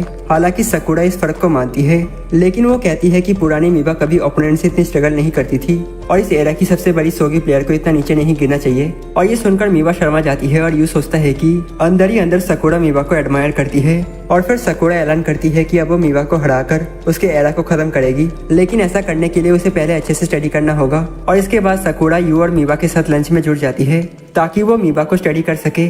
और तब सकुरा अपना लंच निकालती है और जैसे ही वो उसे खोलती है तो उसमें राइस बॉल्स के साथ कुछ ऐसा दिखता है जो टाको बेल खाने के बाद लोग निकालते हैं, जिसे सकुरा जीत करके ऑमलेट बताती है। लेकिन मीवा चिढ़ जाती है और अपना खाना शेयर करने से मना कर देती है और अचानक एक कुत्ता भौंकता है जिससे सकुरा चौंक जाती है और गलती से अपना राइस बॉल फेंक देती है और उसे पकड़ने के लिए भागती है। और यू उसकी मदद करने की कोशिश करता है, लेकिन दोनों फिसल जाते हैं और ऐसी ऑकवर्ड पोजीशन में गिरते हैं जिसे देखकर कोई भी शर्मा जाए। और सकुरा जब उसे देखती है तो यू की हैंडसम लुक से थोड़ी रिजर्व हो जाती है और ये देखकर मीवा को जेलसी होती है। लेकिन तभी सकुरा यू को थप्पड़ मार देती है और कहती है कि वो किसी चोमू के साथ क्लैप नहीं कर सकती और अपनी फोकस बड़े मैच से पहले लूज नहीं कर सकती। और उस पल मीवा उन दोनों को देखकर सोचती है कि ये दोनों बेवकूफ एक जैसे ही अनाड़ी हैं। और साई होकर सकुरा मीवा से कहती है कि उसे अपने मैच के लिए लॉक इन करना होगा और ये उनकी इस इंटरेक्शन पर हंस देता है, क्योंकि उसे पता है कि क्लास में आमतौर पर मीवा अकेली रहती है, लेकिन अब उसके पास इतना पैशनेट फ्रेंड है। और यू खुशी जताते हुए कहता है कि उसे अच्छा लग रहा है कि वो मीवा का क्यूट साइड देख पा रहा है। और मीवा शर्माते हुए जल्दी से कहती है कि वो सकुरा की फ्रेंड नहीं है और सकुरा कहती है कि वो राइवल्स हैं, लेकिन मीवा मना कर देती है कि वो इतनी पैथेटिक बम जैसी लड़की के राइवल नहीं बन सकती। और इसी बात से दोनों की बहस शुरू हो जाती है और काफी समय से सकुरा को सोगी की दुनिया में दिलचस्पी रही है, लेकिन इनसेन टैलेंट पूल की वजह से उसने खुद को कम्पीट करने लायक बनाने के लिए लगातार स्टडी की। और फिर जब आखिरकार वो कम्पीट कर पाई तो उसने और लोगों से बैटल की, लेकिन हमेशा ग्रेट चैंपियन मीवा से हार गई। और फिर भी अपनी सारी हारों और इस बात के बावजूद की किसी ने उसकी डिटर्मिनेशन नहीं देखी और सकुरा हमेशा फोकस में रही और खुद को हमेशा मीवा की राइवल मानती रही। और कुछ दिन बाद यू सुबह जल्दी उठता है और सरप्राइजिंगली देखता है कि कजुकी और निको भी जाग चुके हैं और वो उन्हें बताता है कि वो श्राइन जा रहा है ताकि मीवा की सफलता के लिए प्रार्थना कर सके। और दोनों लड़कियां भी यही करना चाहती हैं, लेकिन दिखावा करते हैं कि वो किसी और वजह से जल्दी उठे हैं। और फिर भी यू उनको इनवाइट करता है और जब वो श्राइन पहुंचते हैं तो वहाँ सकुरा को प्रे करते हुए देखते हैं और वो उनको देखकर चौंक जाती है, खासकर जब वो दो लेजेंडरी सिस्टर्स को यू के साथ देखती है। और सकुरा मानती है कि क्योंकि वो मीवा जितनी गिफ्टेड नहीं है इसलिए उसे गुड लक के लिए प्रे करने में कोई दिक्कत नहीं है। और बहनों को वहाँ रखी सारी प्रेयर्स दिखती हैं जहाँ सकुरा ने अपने जीत के लिए प्रे किया होता है, जिसे देखकर वो हैरान रह जाते हैं। और फिर सकुरा यू से पूछती है कि वो लेजेंडरी मिकोडोनो सिस्टर्स को कैसे जानता है और वो बताता है कि वो उनका सपोर्टर है ताकि वो फोकस में रह सके।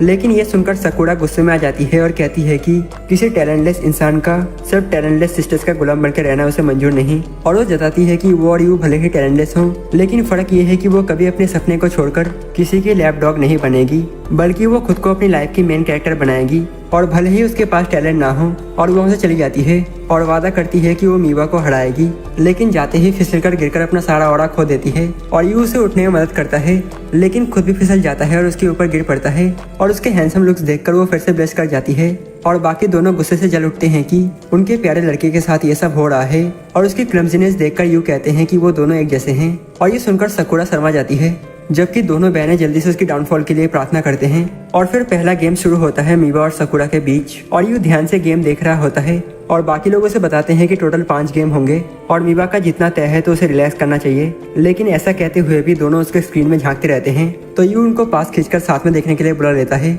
और इतने पास आकर दोनों ही शर्मा जाते हैं और जल्दी से भाग जाते हैं। और फिर कुछ घंटे बाद सबके शौक में मीवा हारा हुआ घोषित कर देती है और सकुरा को जीत मिल जाती है और यू घबरा जाता है और मीवा को चीयर अप करना चाहता है, लेकिन बहनें उससे कहते हैं कि नॉर्मल एक्ट करे और इस बात को ज्यादा बड़ा इशू न बनाएं। हालांकि दोनों क्लियरली उस रिजल्ट से नाराज हैं और फिर भी यू मीवा के लिए स्पेशल डिनर बनाता है, जिसे देखकर बहनों को लगता है कि ये थोड़ा ज्यादा है। लेकिन जब मीवा घर लौटती है तो सब लोग उसे चीयर अप करने की कोशिश करते हैं और यू की हैरानी की बात यह होती है कि मीवा डिनर को मना कर देती है और मुस्कुराते हुए कहती है कि उसे अपने अगले गेम की तैयारी करनी है जो सकुरा के खिलाफ होगी। और फिर प्रैक्टिस के दौरान उसके स्नैक्स खत्म हो जाते हैं और वो बाहर निकलती है, जहाँ उसे कजुकी और निको का रखा प्रोटीन स्नैक्स और सप्लीमेंट मिलते हैं, जिससे पता चलता है कि वो उसकी परवाह करते हैं। और उसकी हैरानी की बात यह होती है कि वहाँ यू भी मौजूद होता है और वो बताता है कि उसने सिर्फ उसके लिए स्पेशल स्नैक्स बनाया है और वो उसे दिखाना चाहता है। और किचन में यू एक बॉल पेश करता है जो उसकी फेवरेट चॉकलेट से बनी होती है, लेकिन फिर वो उस पर हॉट चॉकलेट डालता है और उसके अंदर से एक किटी से वनीला आइसक्रीम रिवील होती है जो मीवा की फेवरेट होती है। और यू उससे कहता है कि इसे मुस्कुराहट के साथ एंजॉय करो और मीवा खुशी से उसे खाती है और उसे फ्यूल बनाकर सकुरा को हराती है। लेकिन एक हफ्ते बाद सेकंड गेम में सकुरा के खिलाफ मीवा फिर से हार जाती है और यू डिसबिलीव में वेन्यू की तरफ दौड़ता है और उसे अब भी याद है कि विनर वही होगा जो पहले 3 गेम जीतेगा और इससे सकुरा को बस एक और गेम जीतना है पूरा मैच जीतने के लिए। और तभी सकुरा यू का सामना करती है और कहती है कि मीवा पहले ही हार चुकी है और वो घमंड से कहती है कि उसने ऑलमाइटी मीवा को लगभग 2 बार हरा दिया है जो पहले कभी नहीं हुआ। और सकुरा मीवा को वॉच्ड अप कहती है और बोलती है कि वो अपनी टैलेंट पर ज्यादा डिपेंड करती है, हार्ड वर्क पर नहीं। लेकिन यू उसकी बातों पर गुस्से से ग्लेयर करता है और अचानक उसे अपने शब्दों के लिए शुक्रिया कहता है और ये सुनकर सकुरा कंफ्यूज हो जाती है। लेकिन यू उसकी बातों के बीच की असल मीनिंग समझ लेता है और कहता है कि सच में वो जानता है कि सकुरा चाहती है कि यू घर जाए और मीवा को कंफर्ट करे ताकि वो अपने बेस्ट फॉर्म में आ सके, क्योंकि सकुरा खुद भी मीवा की फैन है। और ये सुनकर सकुरा शर्मा जाती है और मानने से इनकार करती है, लेकिन यू इशारा करता है कि उसने खुद उसका वेट किया ताकि वो इसे कह सके और इसके लिए उसका शुक्रिया भी करता है, जिससे सकुरा और भी ज्यादा ब्लश करने लगती है और यू फिर वहाँ से जाने लगता है। लेकिन जाने से पहले वो सकुरा को वार्निंग देता है कि मीवा को कभी अंडर एस्टिमेट मत करना। और ये सुनकर सकुरा भी खुद भी चुपचाप खुश हो जाती है और सीक्रेटली उम्मीद करती है कि यू सही कह रहा है। और घर पहुंचकर यू शॉक रह जाता है जब बाकी दोनों बहनें उसे टूटे हुए हालत में मिलती हैं, क्योंकि मीवा घर से भाग चुकी थी। और जब वो पूछता है कि क्या हुआ तो वो समझाती है कि मीवा के घर आते ही उन्होंने उसे कंफर्ट करने और इनकरेज करने की कोशिश की, ये कहते हुए कि फेल करना ही अंत नहीं होता।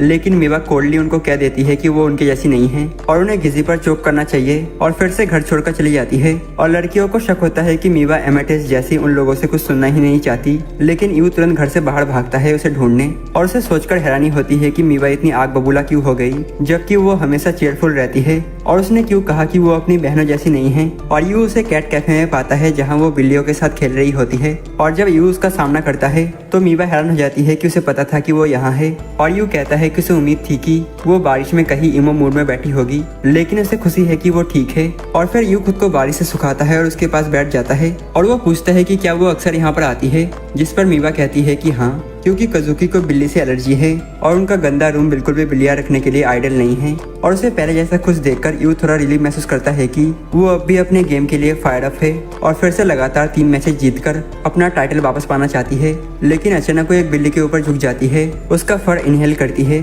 और कहती है कि वो एक जाली है। और वो कन्फेस करती है कि बाकी सोगी प्लेयर्स के उल्टा उसने कभी अपनी पूरी लाइफ इस गेम को सीखने और प्रैक्टिस करने में नहीं बिताई। और असल रीजन ये था कि जब उसके फादर और बहनें उसे गेम जीतने पर प्रेस करते थे तो वो चाहती थी कि उसका भी अपना एक खास टैलेंट हो, और वैसे ही जैसे कजुकी के पास एक्टिंग और निको के पास मार्शल आर्ट्स। लेकिन जब मीवा ने उनसे पूछा कि वो हमेशा इतनी मेहनत क्यों करती हैं, तो उनका जवाब था कि क्योंकि उन्हें अपना काम पसंद है, कुछ ऐसा जो मीवा को कभी शोगी के लिए महसूस नहीं हुआ। और इसलिए मीवा ने लंबे वक्त तक शोगी इसलिए खेला और बेस्ट बनी क्योंकि वो अचीवमेंट और प्रेस पाना चाहती थी, ना कि इसीलिए कि उसे गेम से प्यार था। और ये सुनकर यू आखिरकार समझ जाता है कि मीवा ने अपने बहनों से क्यों कहा था कि वो उनकी जैसी नहीं है। और मीवा के दिल में गहराई से ये डर है कि एक दिन वो जरूर हारेगी और तब उसका ओपोनेंट सबको दिखा देगा कि वो कौन है, एक लूजर जो दूसरों की तरह इस गेम से कभी सच में प्यार नहीं करती थी। और ये सोचकर मीवा रोने लगती है और यू उसे कंफर्ट करता है और शुक्रिया कहता है कि उसने अपनी फीलिंग उससे शेयर की। लेकिन फिर वो उसे उठाता है और कहता है कि वो अभी उसे घर नहीं जाने देगा।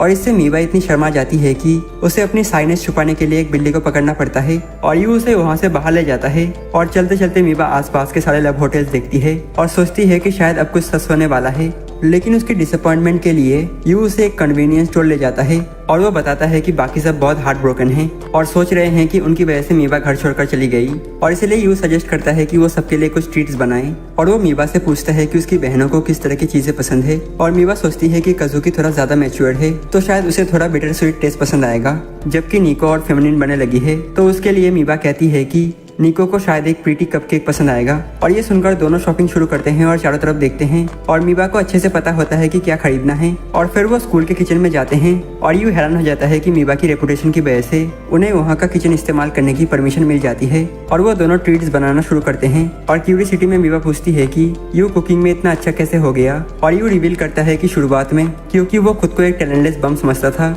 और इसीलिए अपने मदर से दूर हो गया था, लेकिन एक दिन जब वो ब्रेकफास्ट बना रहा था उसकी मदर अचानक आ गई और उसका खाना टेस्ट किया, और जब उसने कहा कि उसे खाना अच्छा लगा तभी से यू ने प्रॉपर्ली कुकिंग सीखना शुरू कर दिया।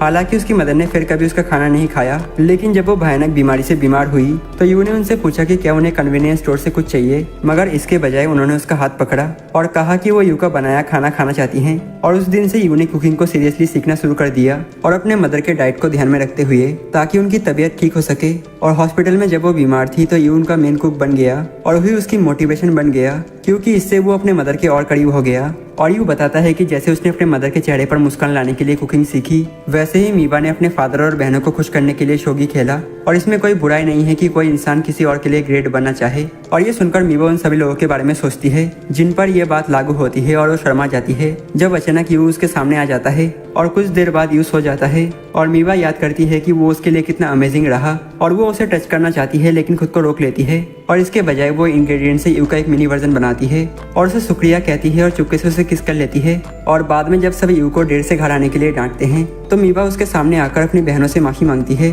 और बताती है कि यू उसकी मदद कर रहा था। और फिर वो स्वीट्स निकालती है जो उसने उनके लिए बनाई थी और जब उसकी बहनें उसे टेस्ट करती हैं तो मीबा की तारीफ करते हैं, लेकिन तभी निको फिर से बहस शुरू कर देती है कि किसके ट्रीट बेहतर हैं और दोनों कज़ुकी और निको मानती हैं कि उनके स्वीट ज्यादा अच्छे हैं। लेकिन फिर मीबा शिली होकर अपना बनाया हुआ छोटा सा यू निकालती है और उसे यू को देती है उसकी मदद के लिए शुक्रिया करते हुए। लेकिन जब उसकी बहनें उसे ध्यान से देखती हैं तो नोटिस करते हैं कि इस यू की चॉप हेयरलाइन है और तभी मीबा को याद आता है कि उसने बार बार उसी जगह किस किया था जिसकी वजह से हेयरलाइन रिसिप्ट हो गई है। और ये सोचकर वो पूरी तरह शर्मा जाती है। और एक हफ्ते बाद तीसरा मैच शुरू होता है, लेकिन इस बार मीबा ज्यादा कॉन्फिडेंट महसूस करती है क्योंकि अब उसके दिल पर कोई भारी बोझ नहीं बचा था। और तभी यू और उसकी बहनें आ जाती हैं मीबा को अपना सपोर्ट दिखाते हुए और उसे अपना टाइटल वापस पाने के लिए इनकरेज करती हैं। लेकिन उनकी हैरानी तब होती है जब मीबा कहती है कि अब उसे उस टाइटल की कोई जरूरत नहीं है। और जब वो कारण पूछते हैं तो मीबा कुछ भी बताने से मना कर देती है, जिससे वो ये सोचकर कंफ्यूज हो जाते हैं कि उसके दिमाग में क्या चल रहा है। और उन्हें नहीं पता होता कि उसकी नई मोटिवेशन वही है